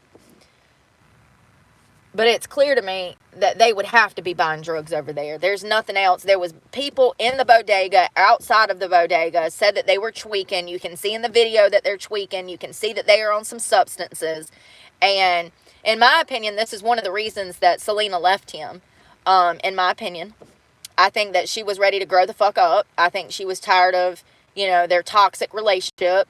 And she probably feared that he would never get clean. At some point, he did get clean. I do believe he's clean now. I think that it would be imperative for him to talk about his struggles and be honest about the drugs. And also why he was doing the drugs, the abuse. Because you ain't going to tell me that P. Diddy didn't mess with that boy. Lie to me. Lie to me and tell me that you think that P. Diddy didn't mess with that boy. He definitely messed with him. Congratulations on the recovery, Dustin. I hope you stick with it. It's the greatest rewarding thing on earth.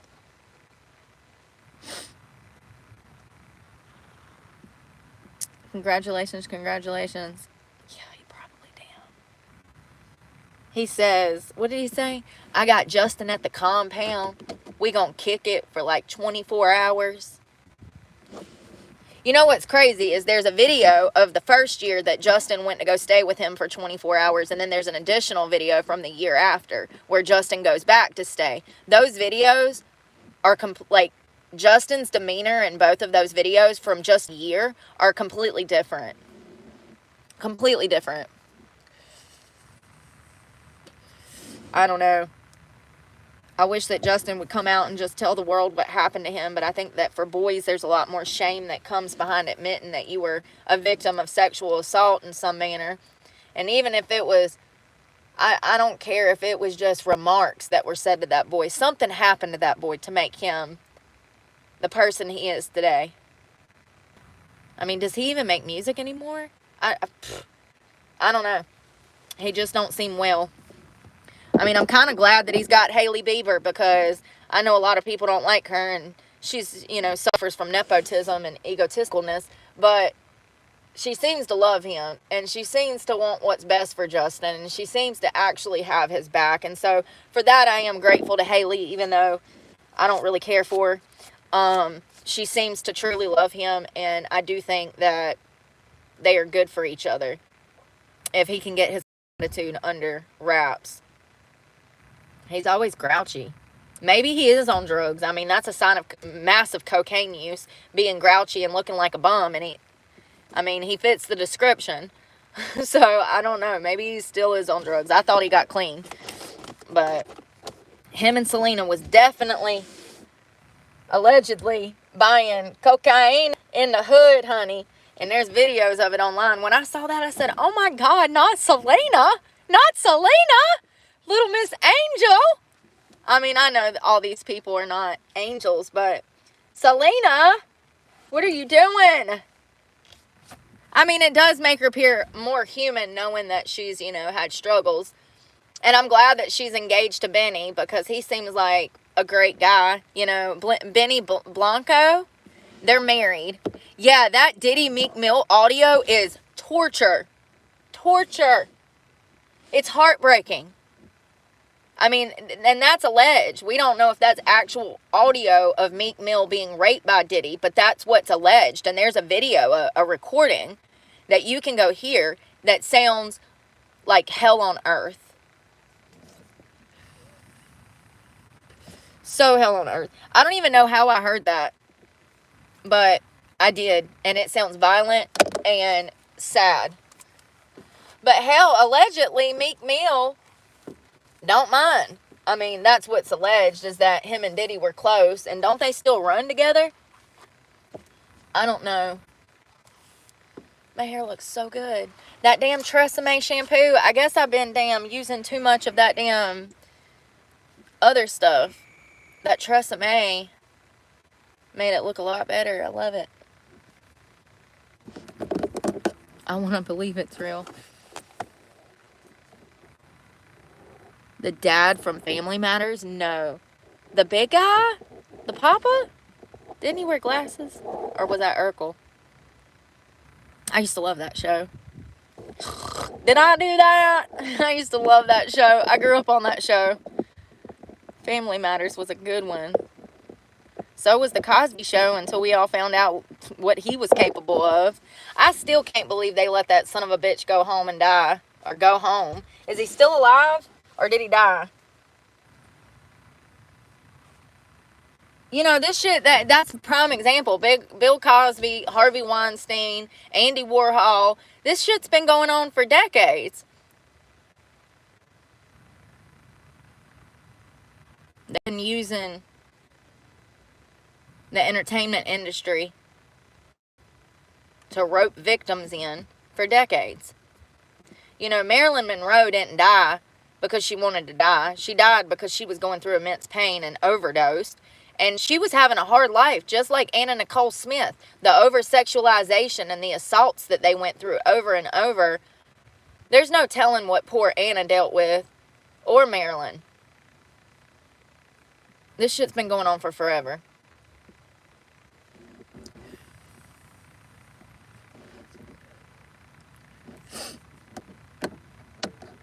Jaguar White. Is it true that they're suing her? I heard that Jay-Z is suing her. They blackmailed Nicki. I believe that. But ain't Nicki the one out here too, talking about how weird these rappers are? I could have swore that Nicki was one of the truth tellers out here, but I might be wrong. Yeah, I know. Where's the list? Where's the list? I thought the list was supposed to be, like, out by now. Where's the list?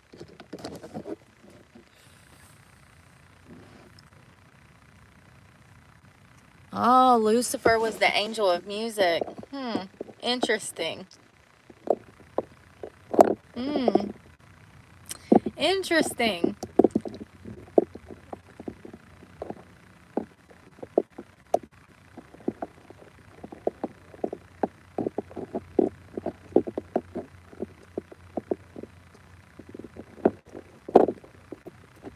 I choose to use and I don't blame. It's hot, it's cold, it's cold, it's hot.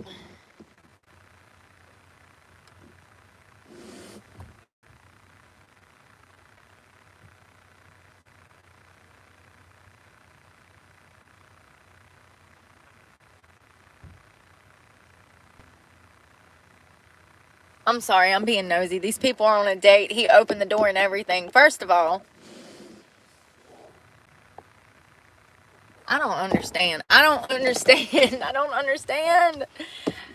I don't understand, but whatever. I just, some of you guys out here are so cute, and y'all, I don't know. Maybe he's just desperate. I don't know. Maybe he's just desperate. I don't know, but he is 10 times hotter than she is.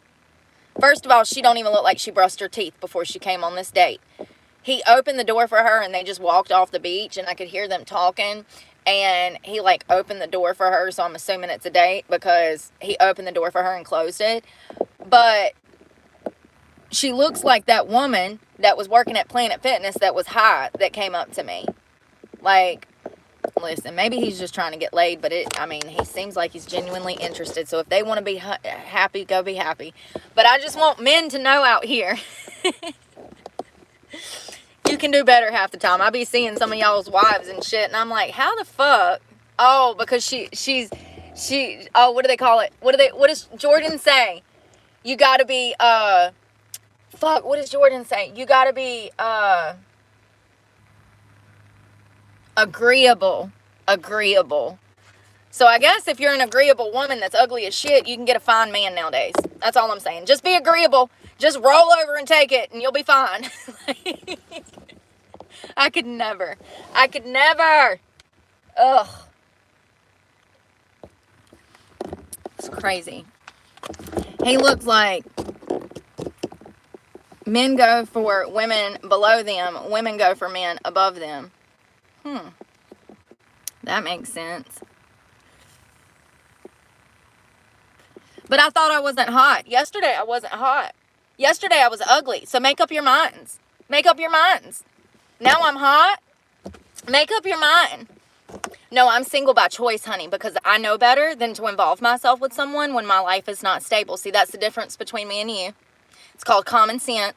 See, a lot of you fuckers out here go from relationship to relationship to relationship to relationship to that pussy ain't even good anymore. And your dick's all ate up with STDs. Like, and y'all don't learn shit. Y'all just go to relationship after relationship, carrying your baggage into that new person's life, bringing them down with your bullshit. No, I'm responsible. That's the difference. I choose to be single because I want to be. I don't want anybody's bullshit bringing my life down, because every time I've ever dated anybody, their bullshit brought my life down, and that's part of the reason my life looks like this, because I dated men that were not worthy. I dated men that were weak. I dated men that were not responsible enough to even be in a relationship. I dated men that could not communicate and even have a motherfucking conversation. No, I know better. I know better. But I really wish the internet would make up its mind. Am I hot or not? Not that it really matters, because I know what I am. But I find it humorous that one day I'm ugly and the next day I'm hot. Like, what? Y'all are so confusing. Y'all are contradicting yourselves. That's the kind of Subaru I'm talking about. The ones that are hell on wheels. And you know what's crazy? He's missing the whole back door handle. I bet he done took that thing off. Damn. I bet he took that thing off driving like a bat out of hell. He probably lost it on somebody's mailboxes driving down 20 miles under the speed limit to get home.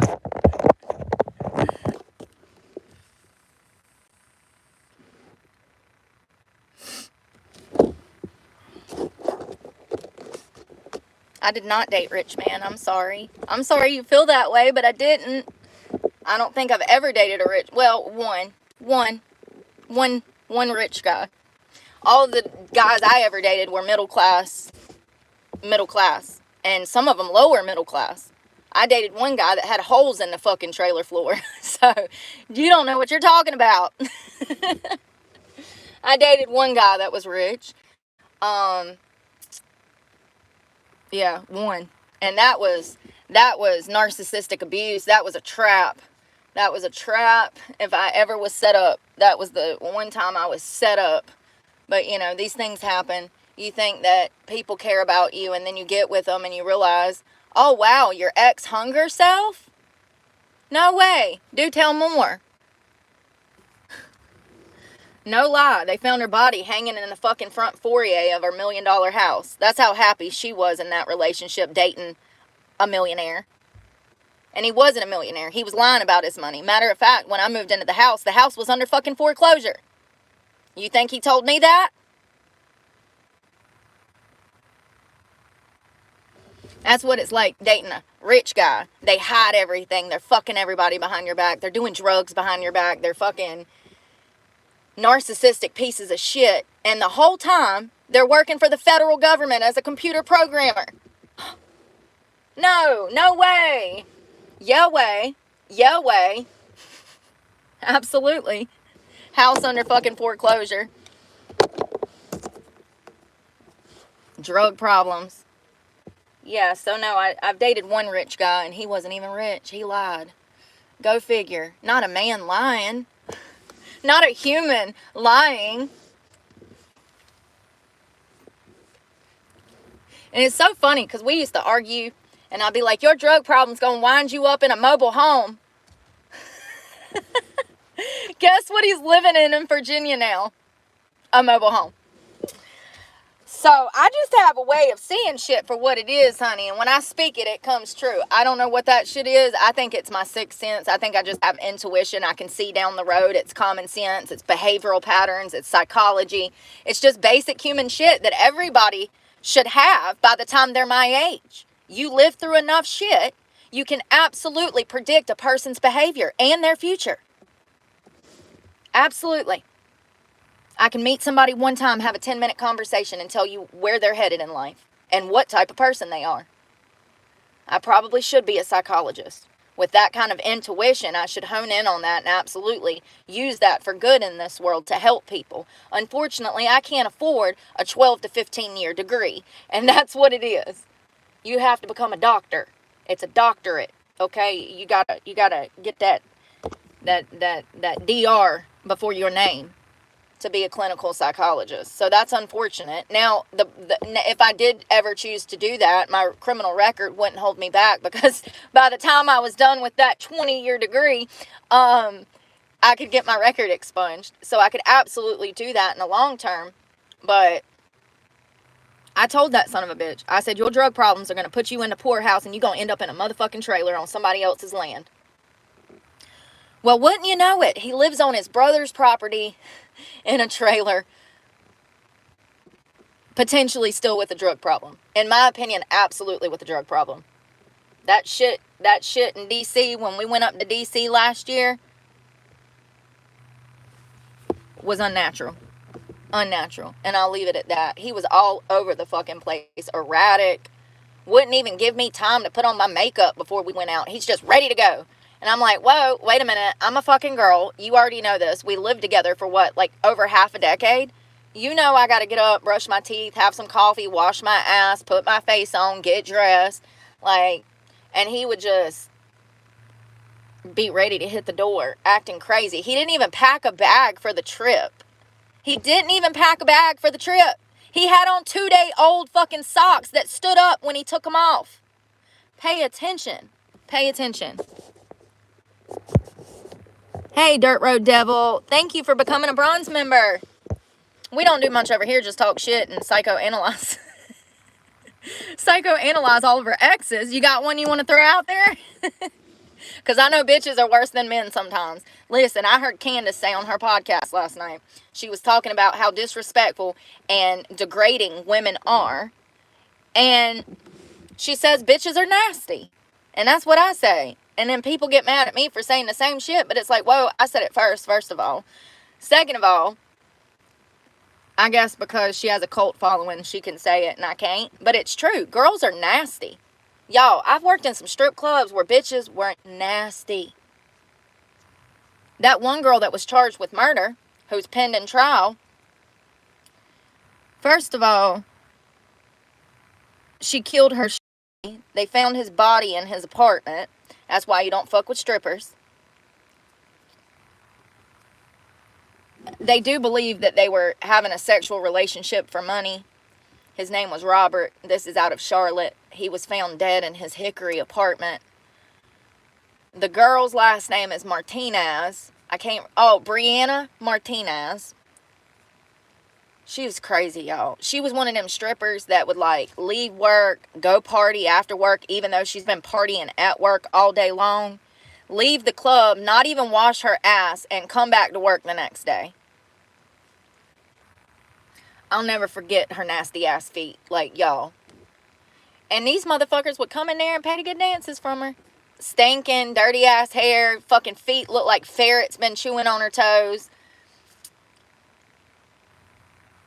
Anyways, her child's father was pulled over down in Fort Mill, South Carolina, in a stolen car. It was Robert, who was her sugar daddy's stolen car. Brianna had given her child's father the keys. He went on a high-speed police chase. He finally pulls over. He immediately gets out and said, Brianna gave me the keys. Brianna gave me the keys. So he immediately rolls on her. At this point, they had already found Robert's body. Robert had been dead for days in his apartment. There was signs that led investigators to determine that this was a homicide. Now, they still have not released that information, and I'm dying to know, and y'all know, when she is sentenced, I will go through the motion of discovery and tell y'all how he died. But they have not released that, and so I'm assuming that the cause of death that, they have not released has something to do with the prosecution being able to pin charges on her. There's a reason that they have not released Robert's, and I think his last name was Godfrey. I could be wrong, but there's a reason they haven't released that information, and it probably has something to do with proving that she was the one that did it. Do you see what I'm saying? So, I don't know what's going to happen. I do know that they charged her with capital murder, first degree, death penalty on the table. They later decided at a hearing 6 months after she was arrested that they were going to take the death penalty off the table. North Carolina does have the death penalty, but they have not executed a woman since the damn 80s, so they don't implement it even though we have it.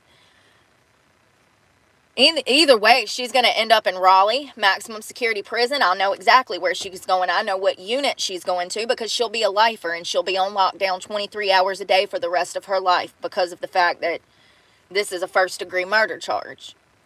So she will be completely confined to where Blanche Moore is. It's in the same pod at Raleigh Maximum Security Women's Prison. She'll get to come out for an hour every day. She'll get to wash her ass on Monday, Wednesdays, and Fridays. And it's going to be a miserable life in there by herself. I do believe that this girl is a product of her environment. I do believe that she was in a lot of pain from not being able to see her children. Apparently, she was married to a guy. They didn't get along. They had several children together. I do believe 2. Because of her wild-ass ways and her substance abuse issues, the father refused to let her see the kids. That spiraled into more bad behavior, more self-destruction, and more drugs. I empathize with her, but at the same time, she was the type of person that held no self-awareness. No self-awareness. She had zero self-awareness. It was only a matter of time before she ended up in prison because of her personality. She's just crazy, y'all. She crazy. You got to be some kind of crazy to walk up in a blacks-only bar and start dropping the N-word. Like, you off your rocker, bitch. Are you trying to get somebody to shoot up the place? I was just trying to get some chicken wings. We walked down it. First of all, I fucked up. I'd been drinking. I was feeling good. I was feeling nice. I get nice when I drink. So I was feeling all nice, and I walk into the fucking locker room at work at the Gentlemen's Club in Charlotte. And I'm like, hey, anybody want food? I'm going down to, I can't remember the restaurant. It's in the same shopping mall. But it's essentially a blacks only type of place. I mean, you go up in there as a white girl, you're going to be the only white one, baby. Maybe the bartender, Walt. Love him, miss you.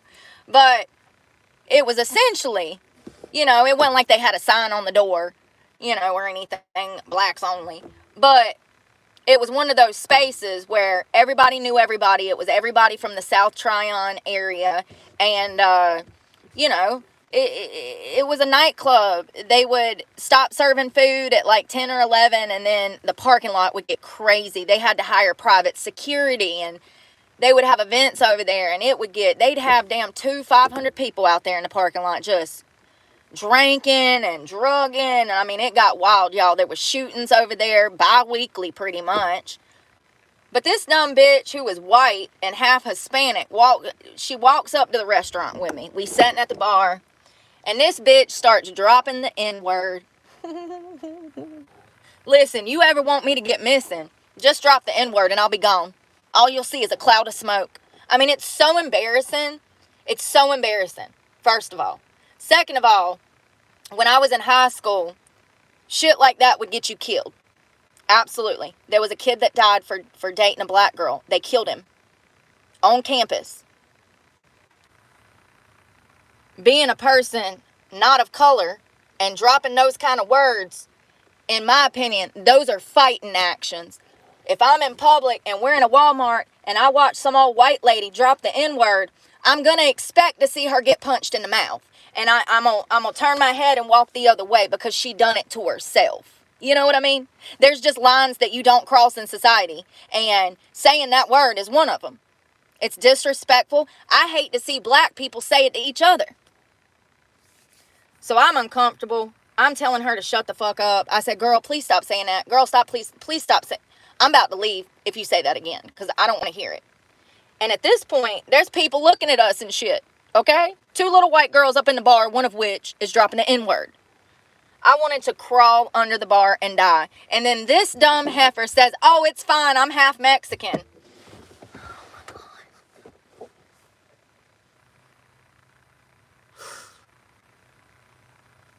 Y'all, that was the one and only time I ever hung out with that girl, and we didn't even make it out of the parking lot before I had to leave. Like, I just gotta go. Like, I can't. You know? But she was absolutely the type that would come to work, drink and drug, go home, drink and drug some more, come back, no sleep, drink and drug, come in smelling like swamp ass. And that's where she met Robert, who she would later kill.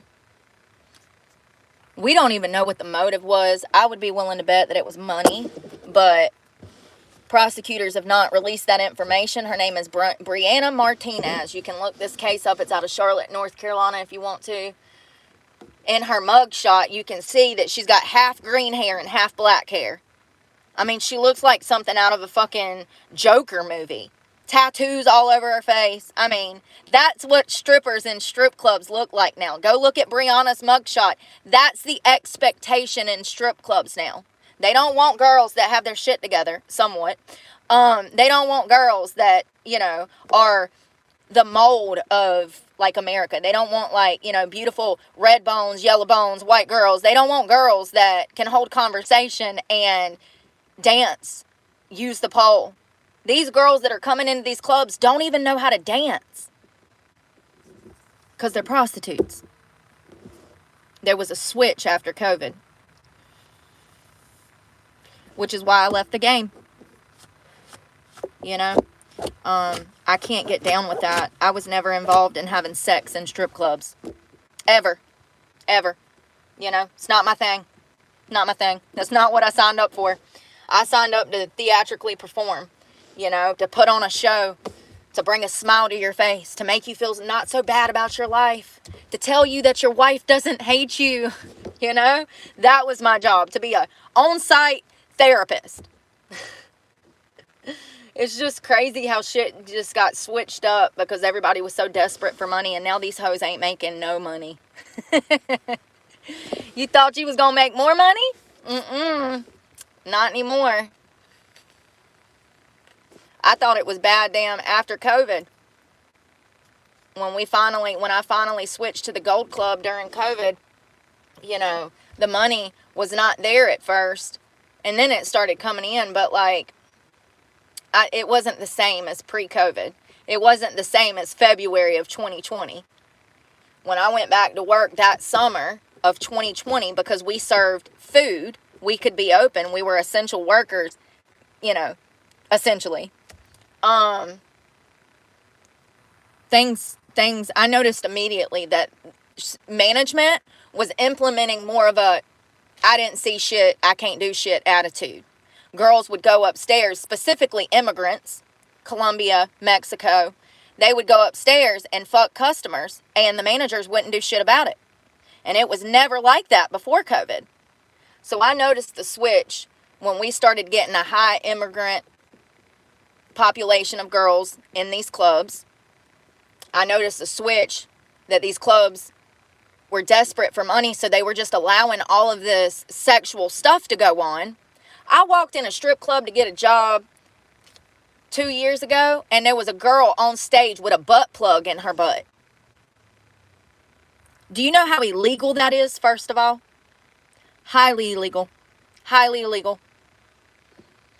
ALE does not permit that type of behavior in strip clubs. I couldn't believe it. I mean, it was hanging out her ass. She had no drawers on, butt plug hanging out. This wasn't even a fully nude strip club. Disgusting. Every bit of 250 pounds. I said, yeah, this ain't the club for me. I gotta go. Nice to meet you. Never mind. Here's that application back. I got to go. Y'all into some weird shit up in here, yo. And the bitch couldn't even dance. That was the sad part. She was just on stage bending over, showing her butt plug. I said, Lord, have mercy. Get me out of here, Jesus. This is not what I signed up for. Get me out of here. So I left. I never stepped foot in that place again. Disgusting. That's so common now, though. That behavior, the lunacy. You know, the crazy thing is even in the 90s and early 2000s, in the 2000s when I got into this, the dancers might have had a drug problem. Not all of them. Most of them were clean. And matter of fact, even the ones that had drug problems, they still invested in themselves. You couldn't tell they had drug problems because they invested in themselves. They dyed their hair. They took care of their nails. They had on beautiful evening gowns. They carried themselves with class and sophistication that these new girls do not do. They don't even know how. These bitches are so nasty that they don't care to implement class and couth into their personality. Matter of fact, the more degenerate you are, the more customers love you now. Because that's what men are looking for. Men are looking for quick, easy hookups, no strings connected, you know. And so they come in there, and that's what they get from these bitches that are stupid.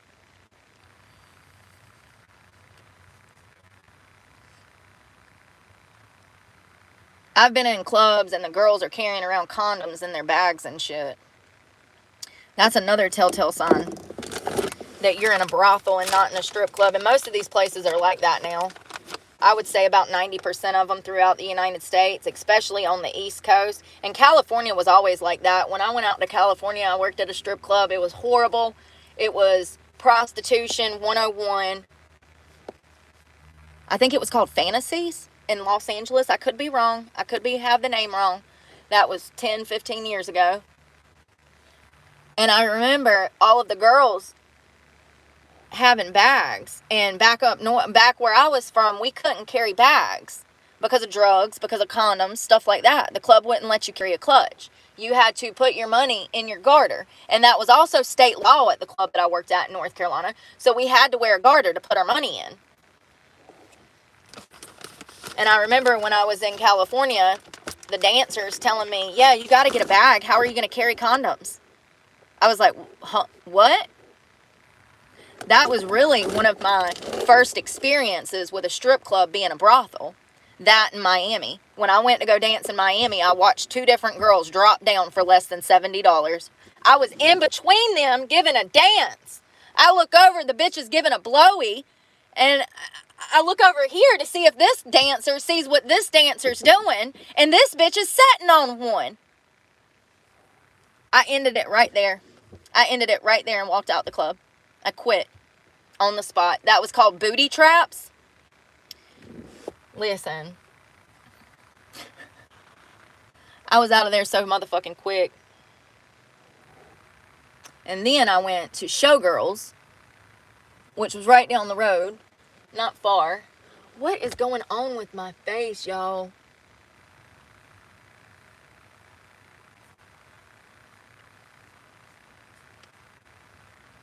It's making me so mad. I must be about to have the worst period of my life if my face is breaking out this bad. So then I go to Showgirls, and this guy takes me back for a dance, and I think it was $100 dance or something, which is like 10 minutes. And he's like, there's curtains back there, and he keeps trying to mess with my underwear. And that's when I realized, that's when it clicked in my head that he's been back here and done this before. He pays $100 to get laid. How sick. How sick. And I remember, I never went back after that, because I was just like, that's a brothel too. And he keeps saying, I do it all the time. I do. Yeah, you might. Not with this bitch, buddy. Not with this bitch. And you better be lucky I didn't damn cut your throat while you was sitting on the damn couch for damn trying to damn force me to have sex with you, you weirdo. Shit's so weird to me. It's disgusting.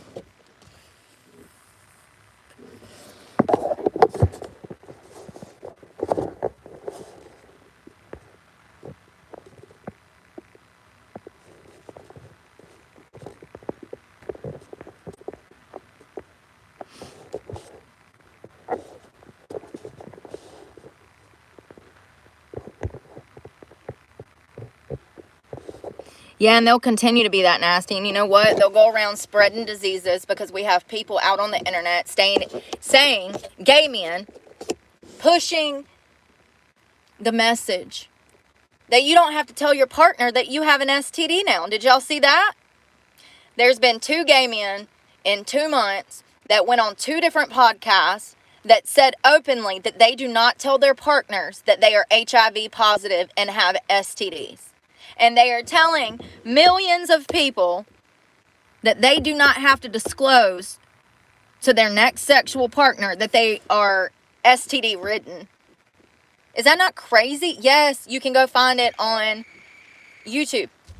Just look up, gay man says he doesn't tell his partner that he has STDs. It's so shocking. It is one of the most vilest things that I've ever heard. And you know, there's people in the comments saying, yeah, way to go. You don't have to tell them. Excuse me. Hello, Mr. Felonies. I do believe that's a felony to not disclose that you have HIV, herpes, gonorrhea herpes to a partner. You know how evil you got to be to get AIDS because of your own careless acts and then pass AIDS around to other people who are unsuspecting, you know, like they don't know, you know. And then, you know, I really blame the people that run these podcasts for having these idiots on their shows and giving them a platform to spread evil, because that's what you can go to prison. Absolutely.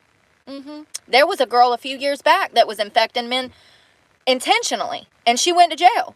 She was going around sleeping with men unprotected, knowing that she had STDs. And she went to prison. So, yeah. What's crazy to me is that people are dumb enough, they don't even realize that that's a criminal offense, whether it's a misdemeanor or a felony. It should be a felony, because you cannot get rid of that. Anything that you cannot get rid of should be a felony. To give to someone knowingly without disclosing your medical history. It should absolutely be a felony. Not only that, I mean, anything you can get rid of, maybe not a felony, but still misdemeanor charges at the least.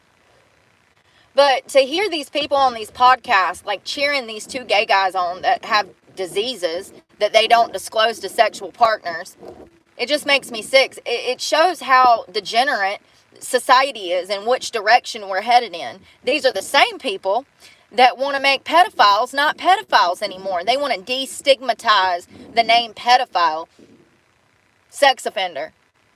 You know, they want to label these people that are attracted to children as, you know, minor attractive persons. They want to change the terminology to normalize it. They're conditioning. That's exactly what that is. It's sick.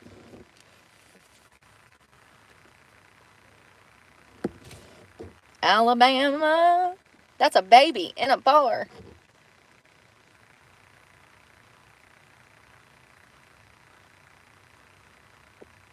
Yeah, I know. Those 2 girls that spit on me, I know. It looks like my charges are going to be dismissed now. I'm so excited. Grateful. Grateful. And only one of them spit on me. It was the manager that kept following me around. She spit on me 3 or 4 times, which is crazy. Absolutely crazy. Disgusting. Right in my fucking mouth. You can get cavities that way, and her teeth are rotten to the core. So I don't know what she's got on in her mouth going on. I do believe, in my opinion, judging by her pinpoint eyes, methadone. And I do believe that the DA is aware that both of them are on drugs, because my attorney, when I brought up their drug history, he acknowledged that both of them are drug addicts. So, I mean, it's just crazy. Imagine being homeless because you got clean, and then you have 2 drug heads who are jealous of your sobriety and who you are, I guess. I don't fucking know. Make it make sense. The actual drug addicts are over here working at Planet Fitness, having innocent people who are sober locked up. I mean, it's just, it's definitely in my top 10 of craziest things that I've ever been through. It's up there. It's up there. It's up there. And then the arresting officer, you know, he's got multiple other people in jail for crimes that they did not do right now. You know, it's just crazy. I don't understand why the world is like this. It's just crazy. I wouldn't know. I did heroin. This is called a personality. I hope you find you one someday. You want me to pray for you? Please, Lord, let Diaz find a personality so they can know what it's like to have a personality, have 2 brain cells to rub together, and have thoughts to spit out. Amen. What a sad life. Just imagine being dumb as Beyonce, and then just imagine Beyonce and all these people out here. What a sad life. Amen. Thanks. Amen. Is that how they do it? I don't know. I'm not Catholic. I'm Southern Baptist. Amen. The Andrea. Probably. I'm always like, thank you, Andrea. Hey, Andrea, probably. Amen. Lord. I don't know. I used to love me some magic mushrooms. I was thinking about that today. You can buy those over the counter now, can't you? I don't know if I trust that shit, y'all. I'm used to that old school drugs. Y'all don't understand. Y'all think y'all got some good shit out here on the streets nowadays. Y'all ain't got shit. The drugs out here... I did it right. Okay, thank you. The drugs out here are trash. They are trash. They are aging y'all. Y'all ain't even getting high. Y'all got holes in your damn skin. Like, that is not drugs. That's not fun. I mean, drugs are not... I mean, it is when you're doing them and you're in active addiction. You think you're having fun until your world comes crashing down and you're like, this is not fun anymore. I just shot $600 worth of black tar and I'm still not high. There comes a point where the drugs don't work anymore because you done them for so long. They're not potent. Yeah, magic mushrooms. I remember this girl gave me a chocolate one time and I tripped for almost 2 days. It was over 24 hours. In my apartment. Time of my life. Watching damn portals open up in the wall and shit. You ain't gonna find no mushrooms like that no more. The last time I did mushrooms was probably 2-3 years ago. And I did them by myself in my house. And they were probably 10% of the potency that I've had in other mushrooms. And those weren't the only ones I tried at the time. I tried 3 different batches. And they were about 10% the potency that they used to be 20 years prior. And I know that they're like growing them in little aquariums and stuff now, but they're just not what they used to be. I don't want, I don't know. I don't think it's a good idea for these states to be allowing the sale of this stuff. I think that it sends the wrong message to people, but we'll see. I mean, look at what happened. Where did they legalize drugs? What state was that? Oregon? Portland. Wasn't that Portland? Where all the people are doing drugs and they're all crazy down there? Look what happened to them.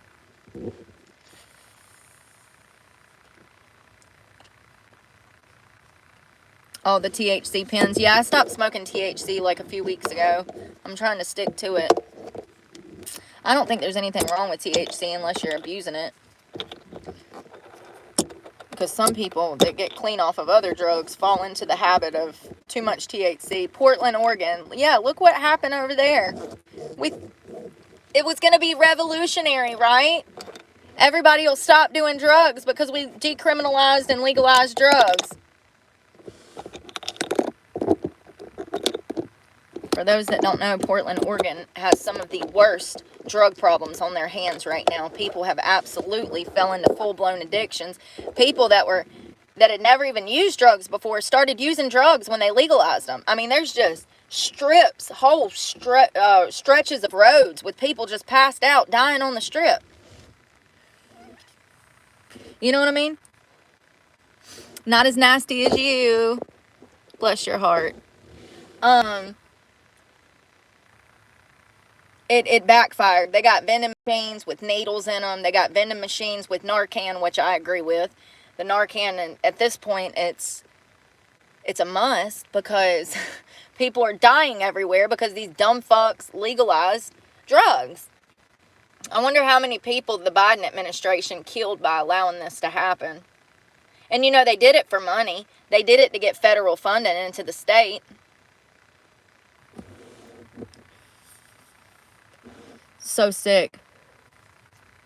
Mayday. I like that name. You know, like, Mayday, Mayday, we're under fire. It definitely made it worse. And it won't get better. And now they're talking about going back to the original law.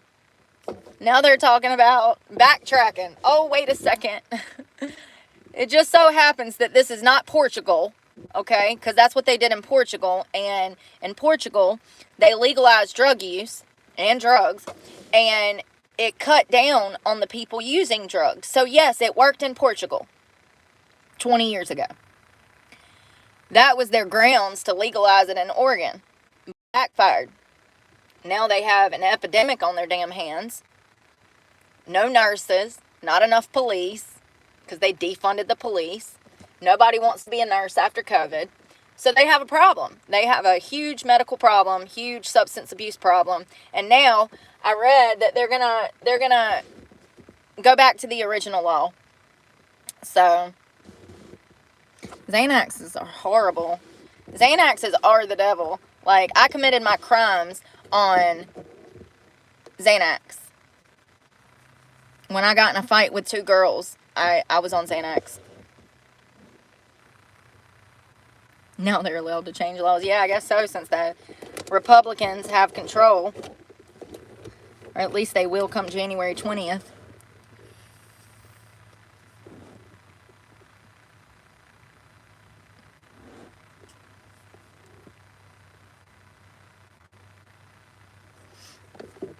Now they're allowed to, yeah.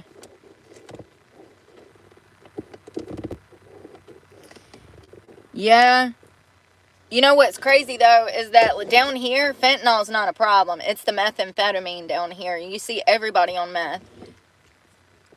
Which freaks me out, because when they're erratic like that, you don't know what they're going to do. And they're tweaking, and they're not in their right frame of mind. And they're just, it makes shit dangerous, in my opinion. The methamphetamines, like, that's the one drug that I was explaining to y'all. Like, cocaine is one thing. Yeah, they're going to be tweaking a little bit. But they ain't gonna be tweaking like them meth heads, man. That shit, that's some scary shit. You know, that's some scary shit. And, yeah, I don't want to be around anybody that's on that shit. At least when they're on fentanyl, they're asleep. You know, it's not like they're going to hurt you, rape, and kill you. Methamphetamine is a whole different ballgame. They'll kidnap you, assault you several times, and then kill you. You know? I mean, that shit's the devil's playground, man.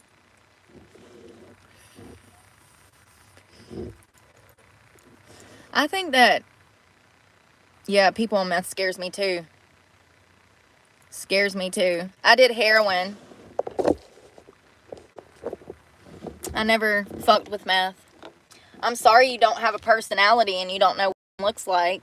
I understand that y'all, you know, you are probably easily manipulated, a sheep that doesn't have two brain cells to rub together. I love this. I'm getting better at this. Y'all see?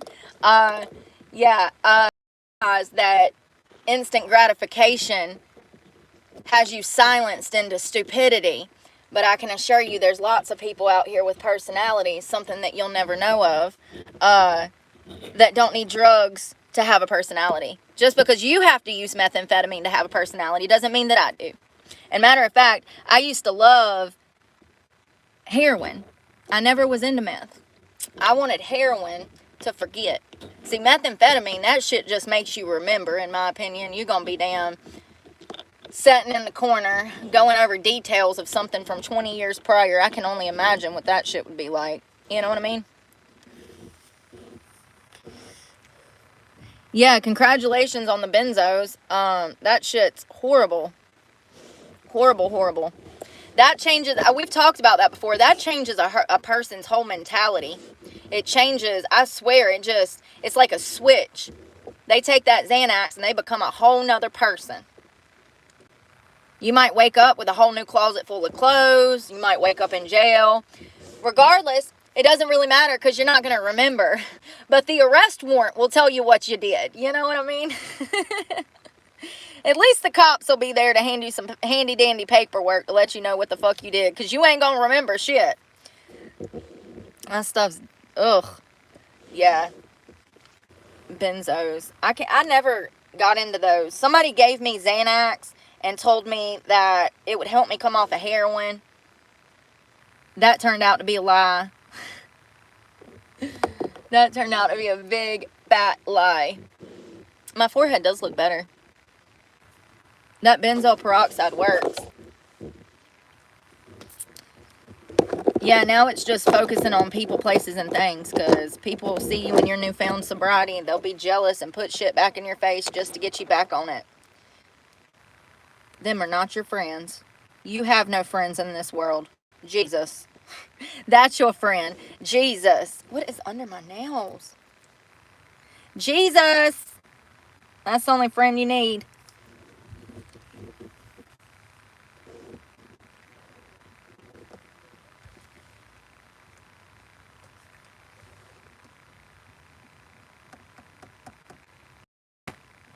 I need to get my stuff ready for a shower.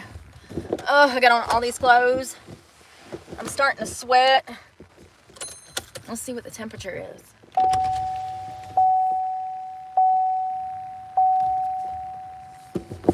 Y'all, my headlight. Why does shit gotta break when I'm poor?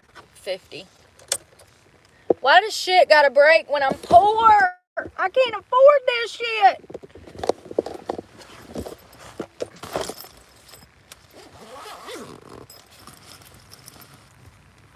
And hell, if I was rich, I'd be in the same damn truck, so it don't really matter if I'm rich or poor. I just can't afford it. I just can't afford it, you know? Rich or poor. I can't afford it no more.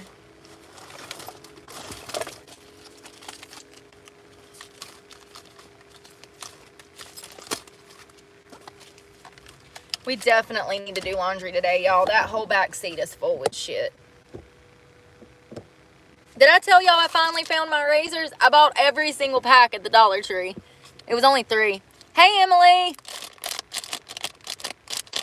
The temp is bipolar. For real. For real. The next time somebody says, well, what's bipolar disorder? You say, the weather. The weather is bipolar. What you talking about? It's tripolar now, for real. It's cold. I mean, I'm in Florida. Today is supposed to be the coldest day this week. I think it's supposed to be like 60, 55. that's not really that bad. That's not cold per se.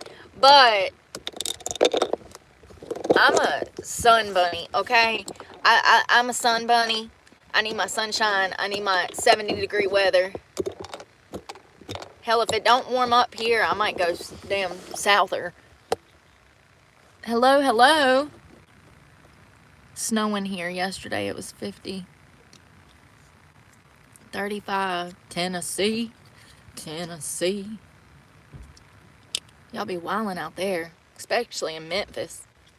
Memphis is crazy, ain't it?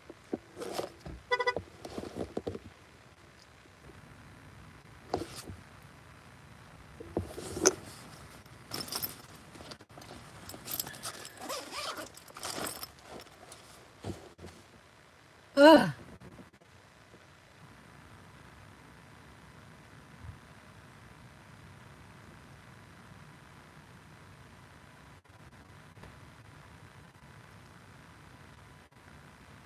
Sorry.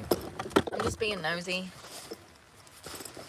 Listen, boy, if that girl don't work out, just give me a call. I'll be back. I'm joking. I guess that, that one guy did that demonstration of hot to crazy. Do y'all remember that? He said, if you're this hot, then you're this crazy. Do y'all remember that? It's so true, though. I've heard psychologists talk about this. There's a female that's on here. And she talks about how it's harder for pretty people to find significance because pretty women are valued differently than not so pretty women. Pretty women are actually used a lot more than not so pretty women. So she breaks it down, and it's kind of, yes, they are crazier, but it's because of all of the negativity from the world that has made them that way. And this psychologist breaks that down. Psychologically speaking, what happens to pretty women, how they're treated differently than women that are not so pretty. So it's really crazy, but she freaking breaks it down.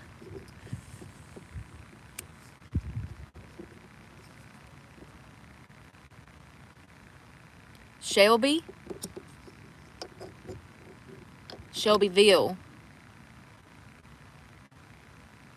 49 in California. How? I thought it was always warm there. I thought y'all were like warm there. Shit. Remind me not to move to California. 49. And it is winter, but I thought California was warm all year long. What is that lady's name?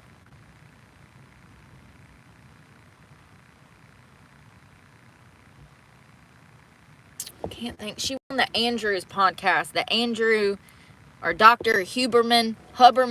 I like him. That ain't bad. 65 I can do. It's just when it gets in the 40s and the 50s and the 30s, I'm like, I gotta go somewhere. I can't deal with this. Andrew Huberman. I like him. She was on there. Oh,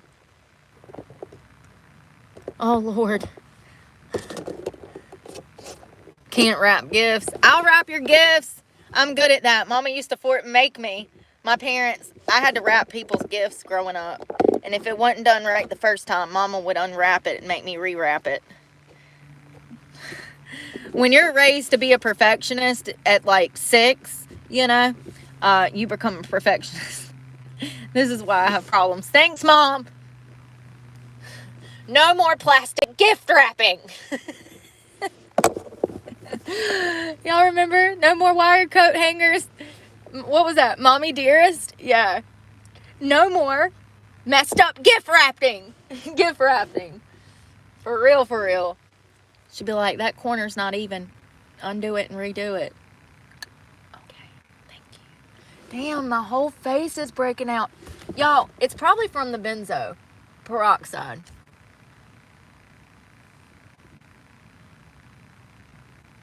I need to do an extraction on my chin, but it's caused whiteheads to come to the surface. I need to extract them. That's another thing. That stuff will get, like, if you have like zits under the skin, it'll pull that shit right out. But you'll have to extract them, you know. So it's like a 3-step process. The benzo, extraction, the benzo, maybe some more extraction, depending on how bad it is. Like mine, like I've waited too long to take care of the problem. I just don't never have a mirror.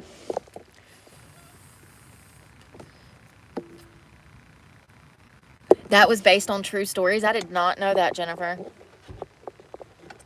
That's crazy. As long as it covers the gift, that's all that matters.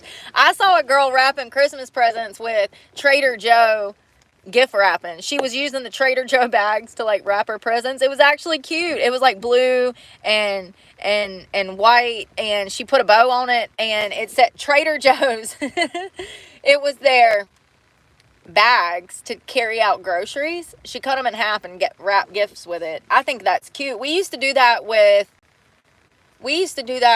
newspaper in the 90s and early 2000s. We'd wrap gifts with newspaper and throw a bow on it.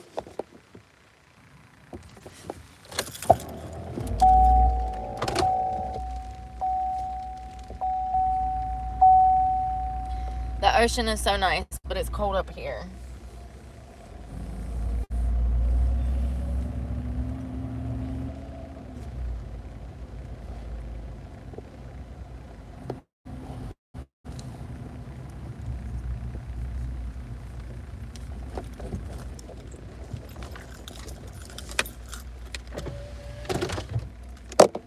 I was trying to move so nobody could see me messing with my chin. Damn, I still got that stuff everywhere. I thought I got it off, but apparently it's still on my chin. Oh my God. Jesus Christ. Why do I let it get this bad? It's something about that fucking foundation from e.l.f. That stuff, that halo glow, it causes the worst acne. The worst. I don't know what they use to process that or what they put in it, but it makes your chin, I know you can't see, it gives you whiteheads all over your face, like underneath the skin. That halo glow, I stopped using it now because of it. I've never had a foundation do that before. And it took me a year to even figure out. See that white? See that whitehead that I just popped? There's tons of those all over my chin. And it's just a whitehead. I mean, sorry to be so gross. But, it's that halo glow. I don't know how they make that stuff, but it's nasty. I'm hot. I gotta go to the bathroom, y'all. Y'all wanna walk with me? It's right here.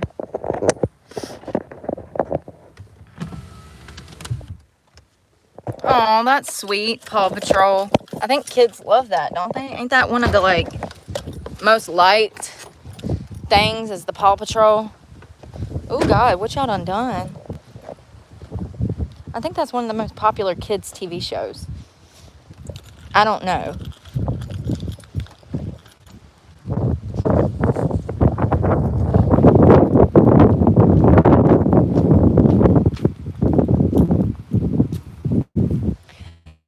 I wish I had one of those little tools, because I don't like pressing on my face. I feel like it'll scar it.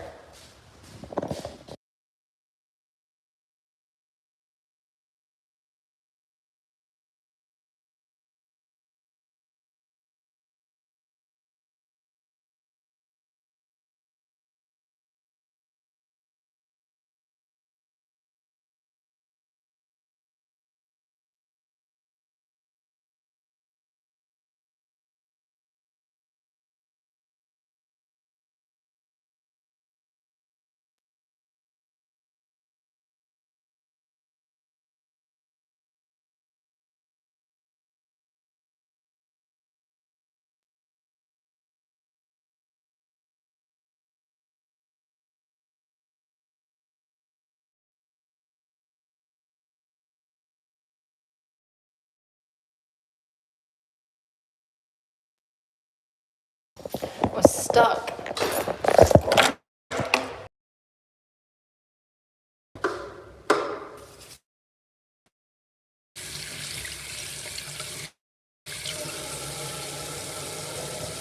Gonna leave it and take a shower. And I'm not putting on makeup because my face is breaking out. That's probably what caused it.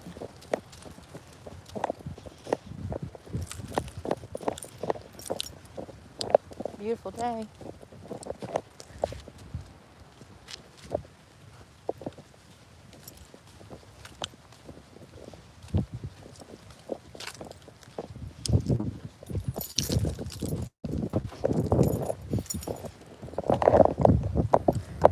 I need to clean out the truck. Fuck. Oh, it's a pain in the ass though. Yeah, I know. Look at her chin. Whole face is breaking out. Crater, crater, crater!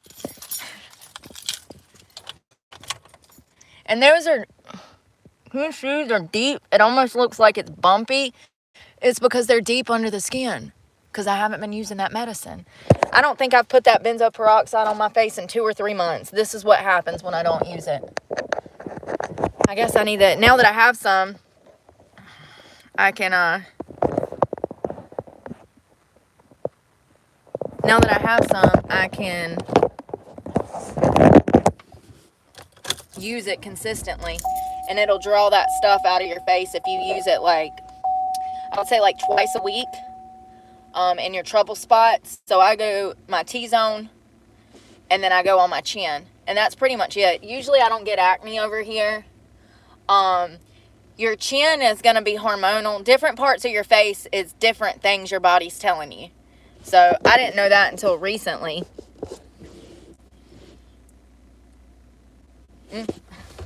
Yeah, probably. You should see me in person. They tell me I'm 10 times hotter in person. Come on, dude, I'm waiting on you. Will you bring that damn Hyundai up here so I can go? Tell them to get a Hyundai. Meet the parents. Robert De Niro. Great movie. Oh my God. What was the other one? Little Falker? Oh God, those movies are hilarious, y'all. The baby cussing, y'all remember that? Oh God. What did he, oh, asshole. Asshole. Asshole. Oh, great movies. I haven't seen that in forever. I'm not good with angles. We talk about this all the time. I'm horrible with angles. I need a cameraman. I need a videographer. Preferably right here. Because that's my sweet spot. But I was born in the 80s, so, you know, most of us 80s babies don't give a fuck about angles. We don't care about that fake shit. That shit is irrelevant. See, that's the problem with the world nowadays. Y'all out here getting catfished by OnlyFans models, and then they crash and kill somebody, and they go to jail for 2 days, and they look like death. And then we find out that OnlyFans model has used filters and manipulated her videos so much that when we see her in real life in her mugshot, we're completely astonished. We're just like, how is that that? That is not that. Are you sure that girl is that girl? Real story. She crashed and killed 3 people. High on pink cocaine. Macy something, ain't it? And God, when I saw her mugshot, I said, that ain't no OnlyFans model. I got the wrong article. It was the right article. The right girl. Just without the makeup, the hair extensions, the fake nails, the fake tan, the fake teeth, the fake tanner. Like, Jesus, girl. If you need all that to look cute, you ain't a pretty girl. If you need all that extra shit to make yourself look acceptable, you're not a pretty girl. I'm sorry. You're not a model. Society's definition of a model and an actual model are completely different. I guess if you're willing to do all that extra shit to yourself and then exploit yourself, they just accept you as a model nowadays. Is that what it is? You got to have no conscience and be willing to just bust it wide open and then you're a model? Let me find out. She looked crazy. And the Courtney one, too. The one that stabbed her boyfriend. The black guy. Christian. Courtney Clinty and Christian. I can't think of his last name. Listen, I don't see it. I don't see it. What I see is those surveillance videos of her whooping his ass, and it makes her look ugly. And then she went to jail. She's been in jail for 2 years pending trial for killing Christian, and she looks like shit. She's done ballooned in jail. She probably put on 100 pounds. Pretty women are still pretty. Models are still pretty when they gain a little bit of weight. That girl looks like death. Y'all, society's idea of a model and my idea of a model are completely different, honey. But that's probably because I worked in sex work for so long. I've met beautiful girls. I know the difference between damn Miss America and Becky off the street corner. Y'all done took Becky's off the street corner and just turned them into OnlyFans models. Put some hair extensions on her. Throw a dress on her and call her a model.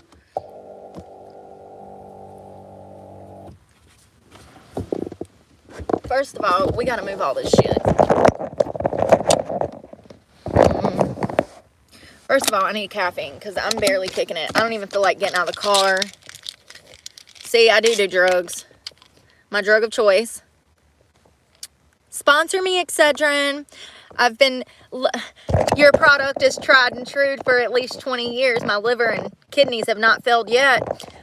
Sponsor me. Hold on, let me do a short commercial. What would I say? Are you an exhausted parent? Do you work a full-time damn job to pay your bills? Are you struggling and think that you need a second job to make ends meet? Well, meet your new best friend, Excedrin. You can pick up that second job now because Excedrin will give you all the energy that you need to work 2 jobs and take care of your kids. Come on, Excedrin, sponsor me. It could be so funny. Imagine like a comical. Are your kids a pain in your ass? Oh, God.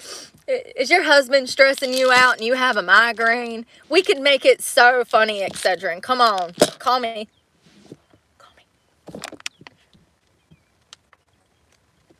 Listen, something that we're learning really quick this year is that comedy is coming back. The LGBTQ plus and the woke mob tried to kill comedy, but it didn't work. Look at Shane up on SNL. You know, it didn't work. But something that we are seeing is these companies are now making more comical commercials. I don't know if you've noticed, but I have. And that's no coincidence that they feel entitled to now be themselves and kind of joke. But they couldn't do that before, you know, because the woke mob owned the media. So they own these large corporations that push out these commercials. But, you know, now with Walmart and Harley Davidson, who else? Lowe's, Home Depot, all stepping away from DEI ran programs. They're going to be stepping away from DEI bullshit. And I think that we're going to see a lot more funny commercials in 2025 because people are now not scared to say what they feel. They're not scared like they were pre-Bud Light days. We've seen what happens when you buy into the woke mindset. Your company plummets. It sure does. Planet Fitness, Bud Light, they've lost millions, $400 million this year over transgender issues. So my prediction is this coming year, we're going to see comedy make a comeback. We're going to see a lot more companies that push away from these ridiculous policies and beliefs. And we'll probably see a lot more funnier Super Bowl commercials next year. You know what I mean? But for real, Excedrin, we could make a killer fucking commercial. Like, so comical. So comical.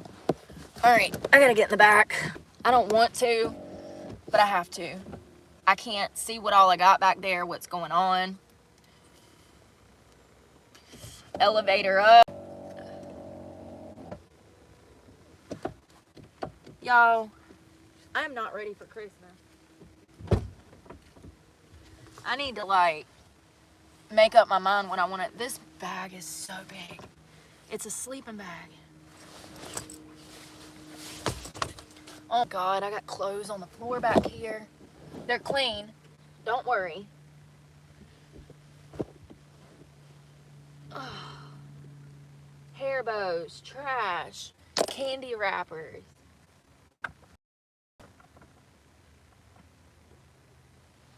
Oh.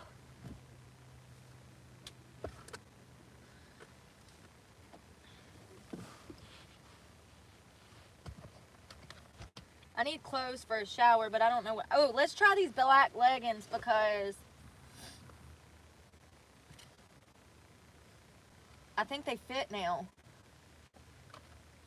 We'll do it with that shirt. Can you hand me those other clothes, please? Oh my God. You ain't worth a damn sometimes. You could have handed me that.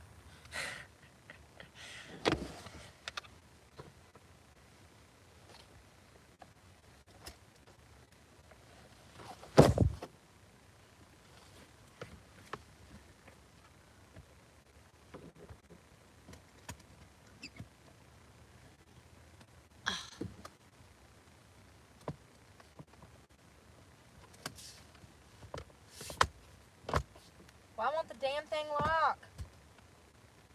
I can't get it to line up the lock. There we go.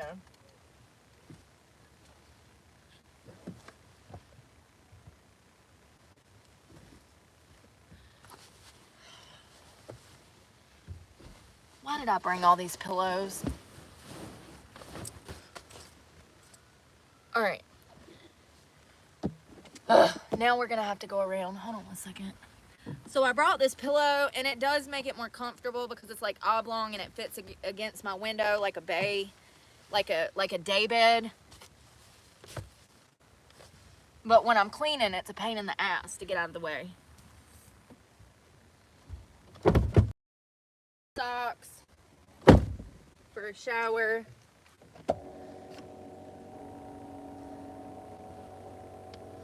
Elevator back. Did I take an Excedrin? Did I take an Excedrin? I don't remember if I took an Excedrin. I think I took one, right? I did. Okay, thank you for OD.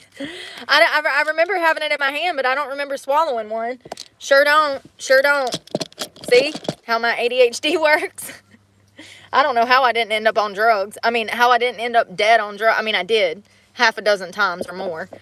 That's why. That's why I wake up and do some more heroin. Damn. I've been laying in the kitchen floor for 30 minutes, but fuck it. Let's go to the bedroom and do some more. So sad. Probably this shit too, Mayday. This shit probably ain't good for you. If I'm being honest, I have had liver and kidney problems from this before. On days where I would take 5 or 6 of them to damn go to work, my back would start hurting. Now, I really haven't been taking these like that, and I've been, for the past like 2 months, I've been working on dosing down off of this, but if you take these for 15 years like I have, and then you quit taking them, you're going to end up in the ER with the worst headaches you've ever had in your life. Like, I'm talking about migraines that would make you kill people. So that's the downside of that shit, is if you take it for long periods of time, your body's going to be reliant on it. And you're not going to have energy if you don't have it. And that sucks, but that's drugs. Welcome to drug use. Welcome to drug use. At least I know that, though. At least I know it's a problem. You know what I mean? Some people walk around with their kidneys and livers hurting. They're like, what's wrong with me? I don't know what could be wrong. Girl, you were taking 4, 5, 6 Excedrin every day. That's what's wrong. Your damn kidneys and liver can't damn keep up because that has Tylenol in it. It's got 250 milligrams of...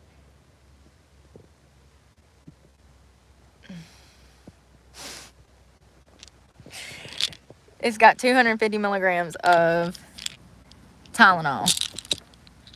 It's ACETAMINOPHEN.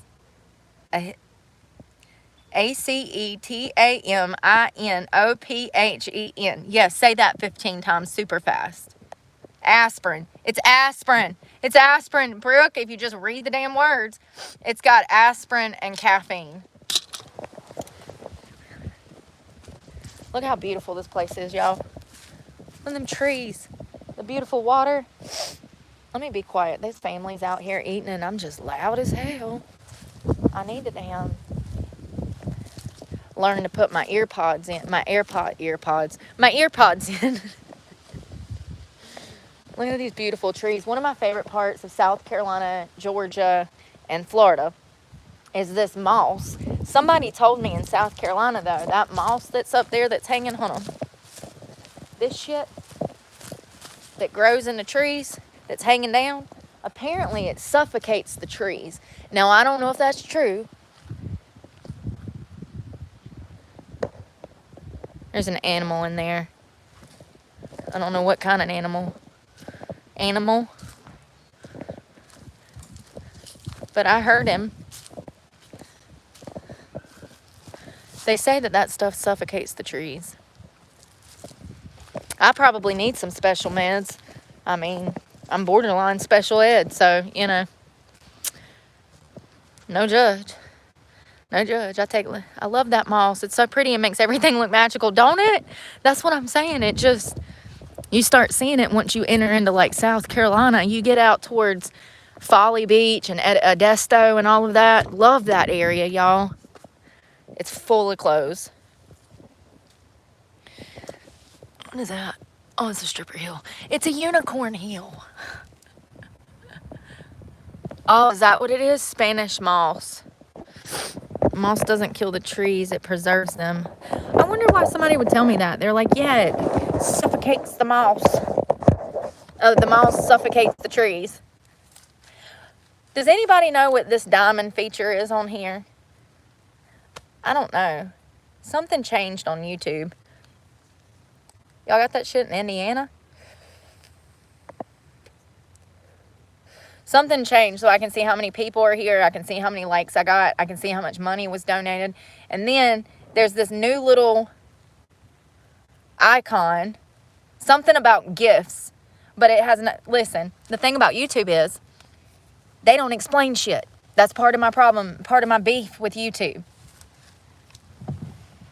They don't explain nothing. They're just like, oh, we got a new feature.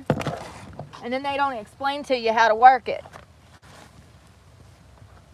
Yes, I need a human to call me and say, hey, by the way, did you see the new feature? Yeah, I did. Can you explain it to me? Yes, I'm that dumb. I don't know how to read shit on the computer and understand it. Sue me. I want a personalized phone call. Sure do. YouTube ain't even got nobody you can talk to. You call YouTube, there ain't no number to call YouTube. Did y'all know that? There ain't nobody for you to call for help. Nobody to call and make a complaint. Nobody. They do that intentionally. They do that intentionally.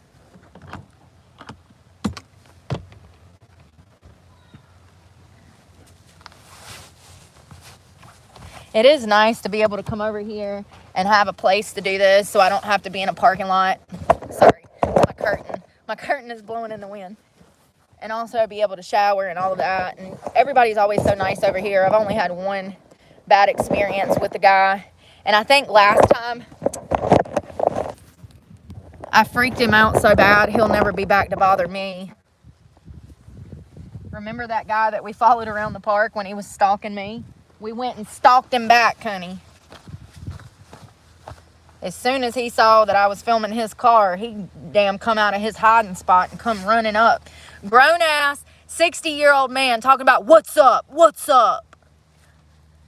I said, yep, you're exactly who I thought you were. Only children use that kind of terminology. Let's be clear. Grown folks don't walk around looking at other grown folks going, what's up? What's up? Like, tell me that you are a grown man. I'm sorry, tell me that you are a child in a grown man's body without telling me. And not only that, you're following me around the fucking park. You know what I mean? creeper. And he was definitely watching me because he didn't remember how he ran. He's probably watching my live like that last guy that pulled up at Myrtle Beach.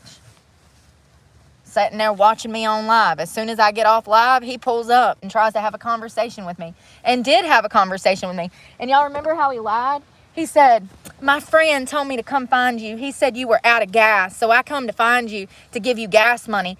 But I don't have it on me right now. I got to go do a job and then I can meet you. And I said, oh, okay. I'm playing stupid. I said, oh, okay. At this point, I'm extremely freaked out because my window is cracked to where he could have put his hands in and strangled me. He snuck up on me as soon as I got off alive. He told me that he had been to the Planet Fitnesses in the Myrtle Beach area looking for me that day. There was like 10 that go up a highway. I said, oh, wow, okay. At that point, I'm like, oh, my God, he's batshit crazy. What do I do? And I played it off. He's like, oh, can I meet up with you later? And I was like, sure, let me get your number. Because I was trying to go in Planet Fitness and shower. So I'm trying to blow him off. But also, if something were to happen to me, at least I have his phone number in my fucking phone. If they find my dead body, they'll be able to find him. So I take his number, and he texts me. And he's like, so, when's the last time you had a sit-down dinner? He was looking for a date.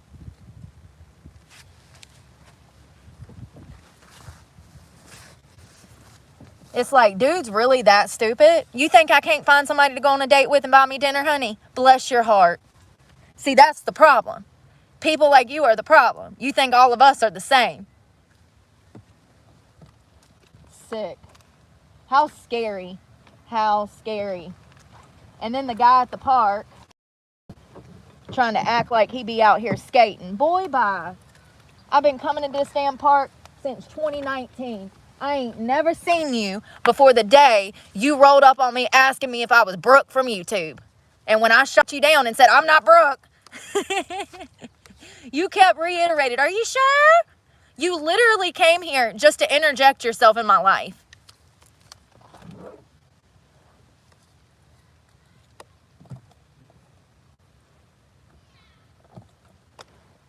I got shit everywhere. Okay, the laundry is off the floor. I'm gonna dump this mat.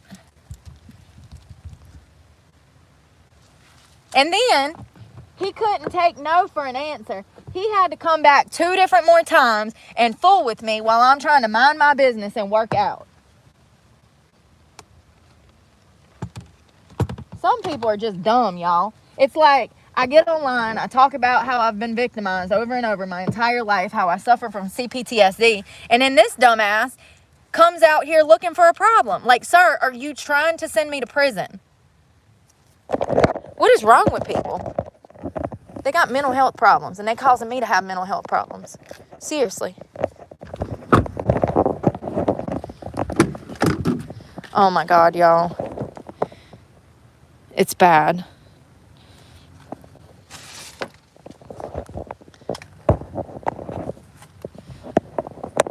Yeah, he trying to act like he's minding his business with his dad bod out here skating. Boy, bye. You ain't been on that skateboard since you was in freaking high school. Lie to somebody that don't fucking know how to see through the bullshit. He was out here because he recognized the park. He probably saw that I was in Jacksonville. Because remember that morning I'd said I'm in Jacksonville. It was the first time I'd even admitted where I was. And then 3 hours later, this dude is in my face at the park. It's no coincidence. No coincidence. And then he follows me around on his little skateboard, driving around my car, like, trying to have a conversation with me. And I told him, I said, I'm not Brooke. I said, I'm not her. And I stormed off. Weird.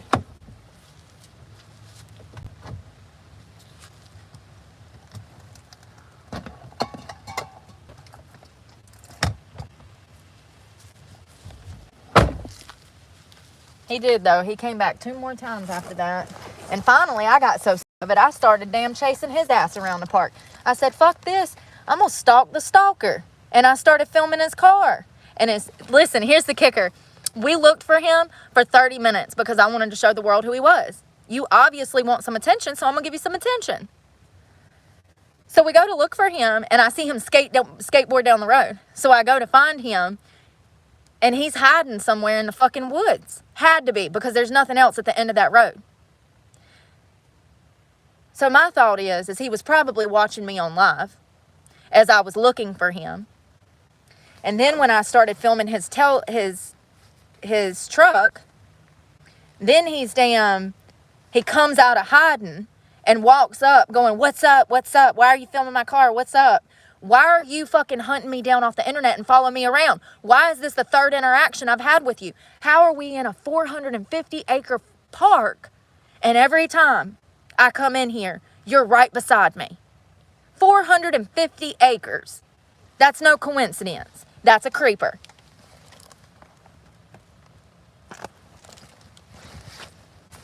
The audacity.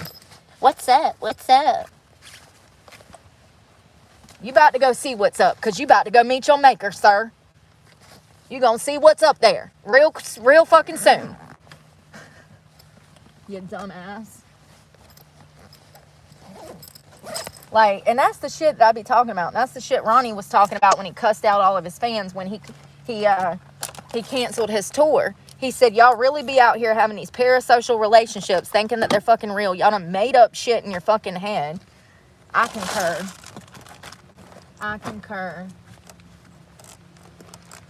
I guess he thought he was gonna roll up and introduce himself, and I'd be like, hey, you want some?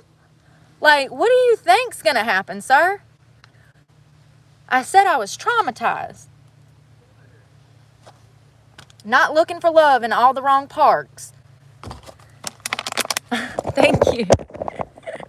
Thank you. Maybe. I haven't been drinking a lot lately. I've been chilling out. I've been a good girl.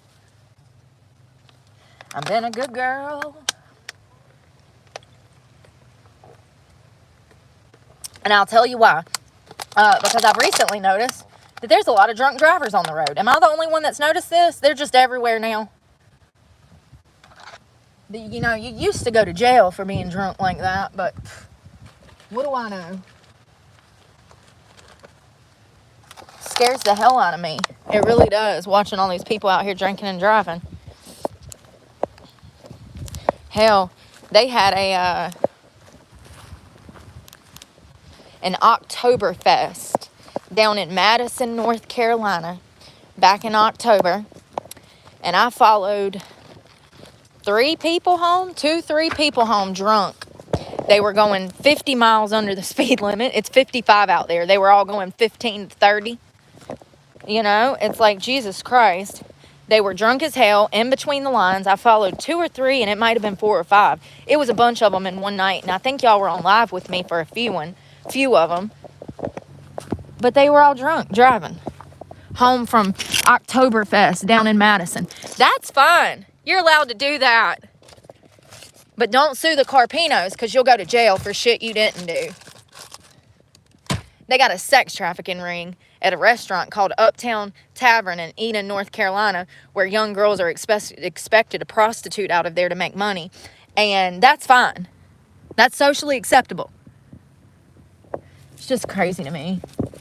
It's disgusting. And I can't wait for the feds to roll up in there one day and take Reese Pirtle and Michael and Terry Carpino to jail.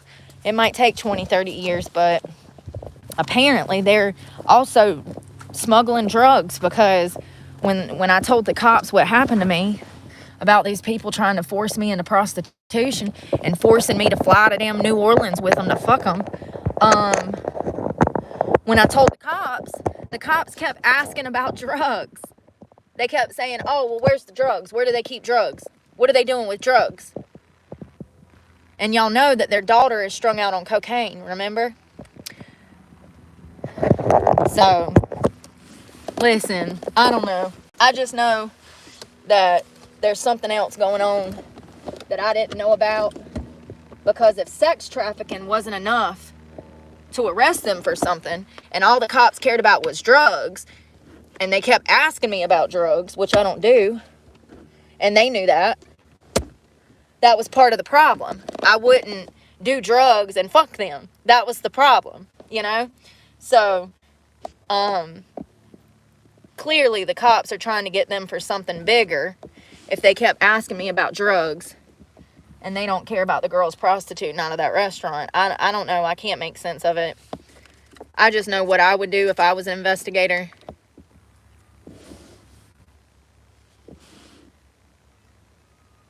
And I would start with going back through every single employee that they ever had to get statements. It's that simple. If my story being told on the internet brought 4 other victims out of hiding, concurring what I said about the Carpinos, then it wouldn't be hard for investigators to create a case against them. So you have to wonder why they haven't done that. If there's that many victims that were coerced and forced into sex trafficking, why haven't they been arrested? Oh, that's right, because the police chief is their best friend, Reese Pirtle. These cops are so fucking crooked nowadays, y'all. They just out here doing dirt. They out here doing dirt. Look at all the officers that we've talked about in recent weeks getting caught with child porn. Where's my keys? I'm ready to shower. Where's my... Oh. It looks better, but, like, I need to, like, declutter. I got too much shit in here. How did it turn into a rat's nest?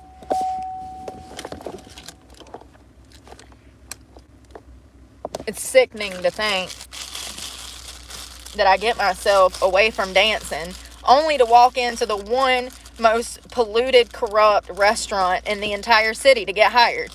What are the chances? I mean, it's slim to none, you know? There's a reason that God put me there.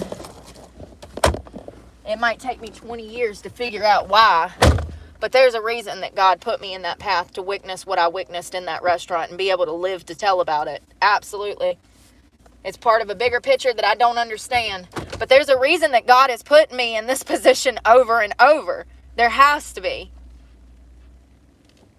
I'm going to believe that until some other evidence shows me otherwise. I have to believe that there's a reason that I've met the worst type of people in society, and I have a very clear understanding of how sex trafficking works because of it. It happens in more ways than the human mind can even fathom. There's no 2 cases that are alike.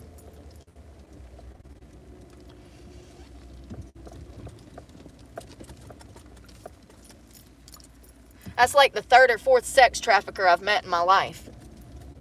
Like, and I'm talking about on a big level. I'm talking about these guys are pulling in millions a year type of shit. I'm not talking about no pimp over here slapping around one girl. We're talking about websites, okay? Websites, escort services. There's a reason that God showed me this shit.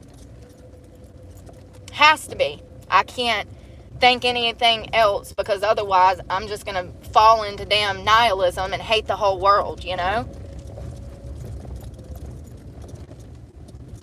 And it's been 1, 2, 3, 4.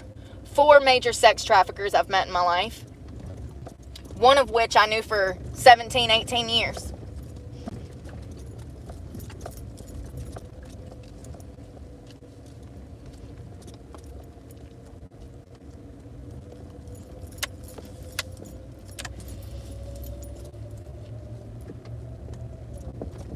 So pretty. That's a nice dually. That's a nice Super Duty, sir. Nice Super Duty.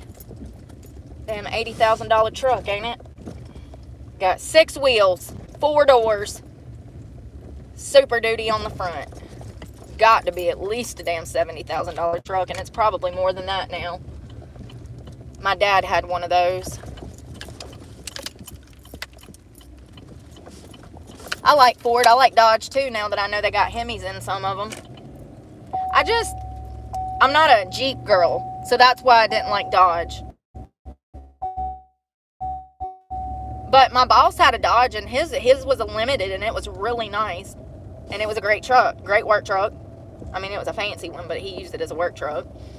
And I have a whole newfound respect for Dodge, especially since it pulled this piece of... I'm sorry, I love you, Betty. You ain't no piece of shit, girl. I'm sorry. Every time I call her that, something else breaks. Maybe it's karma. Maybe I need to love her more. This toxic-ass relationship. I thought we was friends, bitch. You got a whole eyelid hanging off your face this morning. Your eyelid don't even work no more, Betty. Her headlight's out. She's like, she got a bad batch of Botox. She said, I'm still your friend. Can you tell? Can you tell it was a bad batch?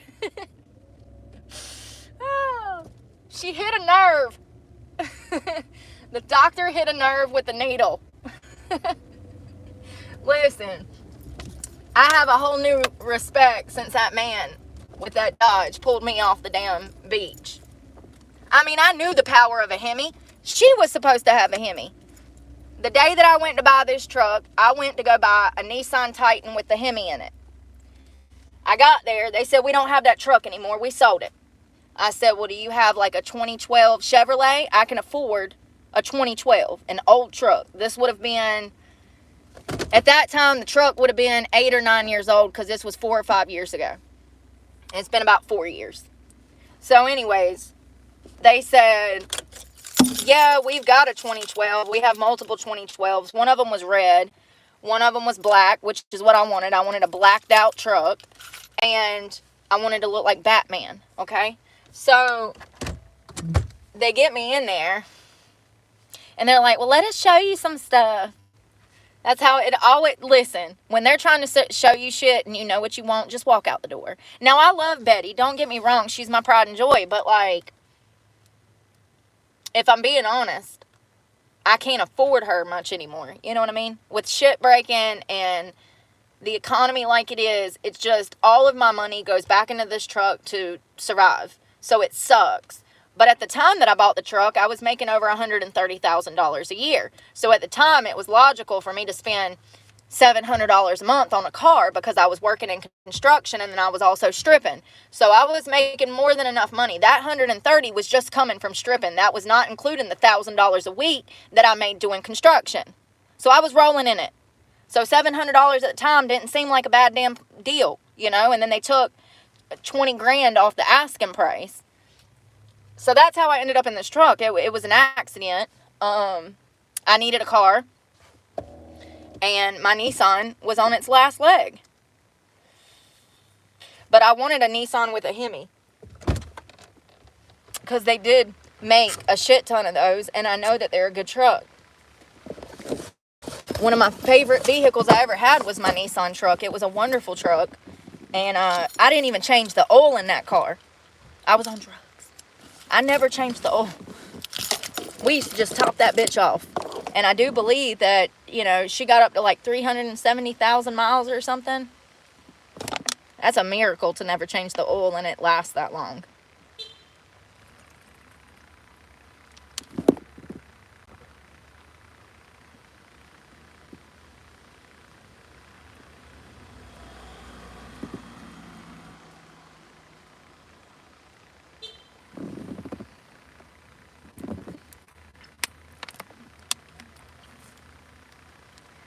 $700 plus the insurance plus tire gas and oil. It evens out to about $3,000 a month.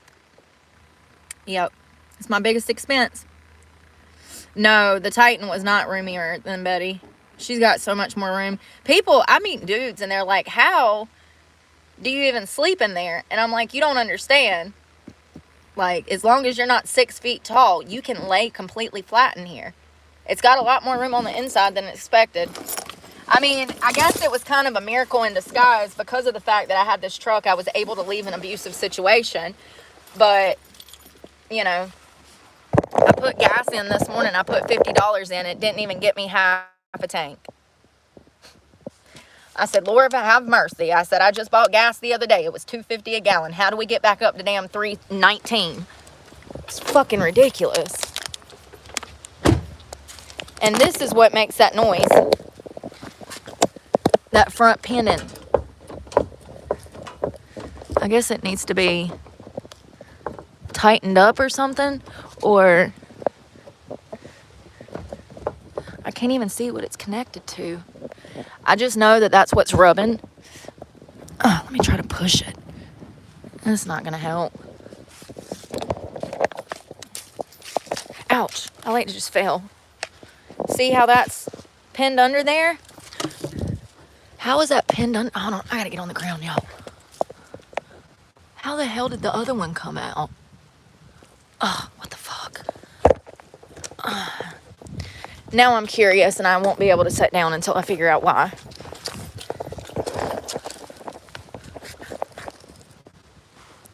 Oh, it's split, bro. There's a piece missing. How the fuck did that happen?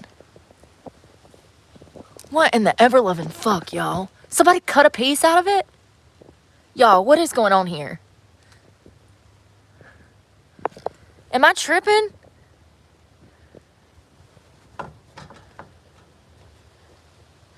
Why does that look like it was cut, y'all? And why ain't the other side like that?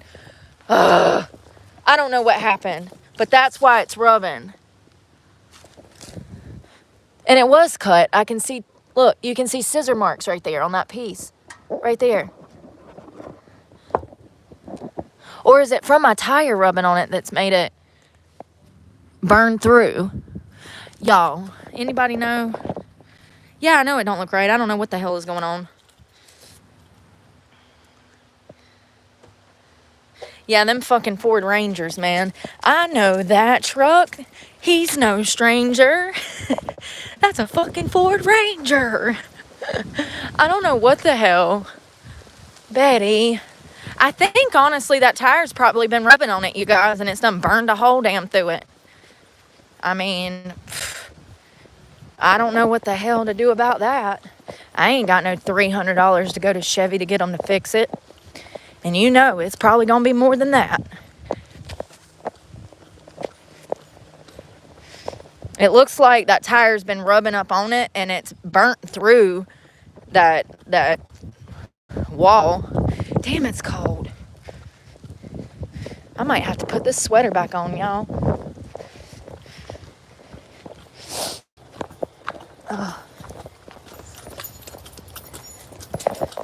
What is this weirdo doing?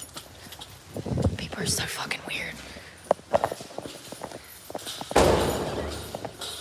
Definitely need an alignment.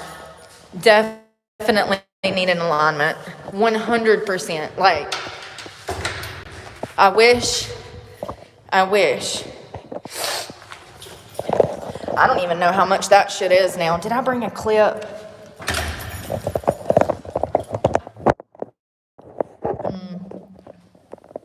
Sorry. I don't have nowhere else to put it. Look how rough I look. I know that truck. That's a fucking Ford Ranger.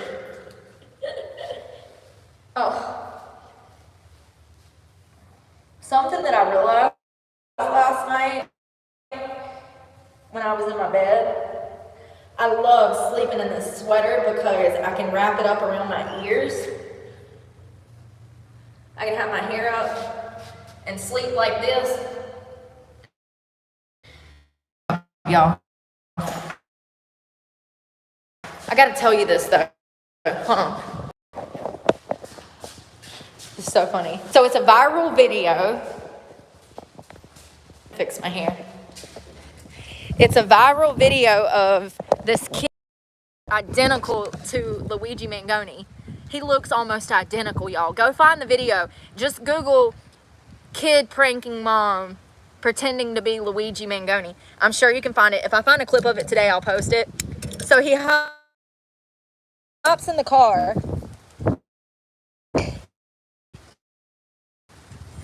And he's got on the black jacket with the green jacket. And it looks just like Luigi when he gunned down Brian. And the kid hops in the car with his mom. And he's on live. And he's like doing Luigi's smile, you know, that was in his like shots that they put all over the country. And he's pretending like he's Luigi. And his mom is like, no, we're not, people are gonna, so funny. The mom was freaking out. She's like, we're not doing this. She's like, you need to go change right now. He lookers. They took him to New York. They put him in the same jail as Diddy. Is that Rikers? I think that's Rikers Island, y'all. I think that's where he's being held. He's in the same jail as P. Diddy. So funny. So funny. All right, I gotta go in here and work. Shave my legs. Wash my hair. But, yeah, it was hilarious. It's pretty funny. One of the funniest things I've seen in a while. I'm gonna find it and post it later. I'm gonna shower. And I'll talk to y'all in a little while. Y'all be safe. Good afternoon. Be safe.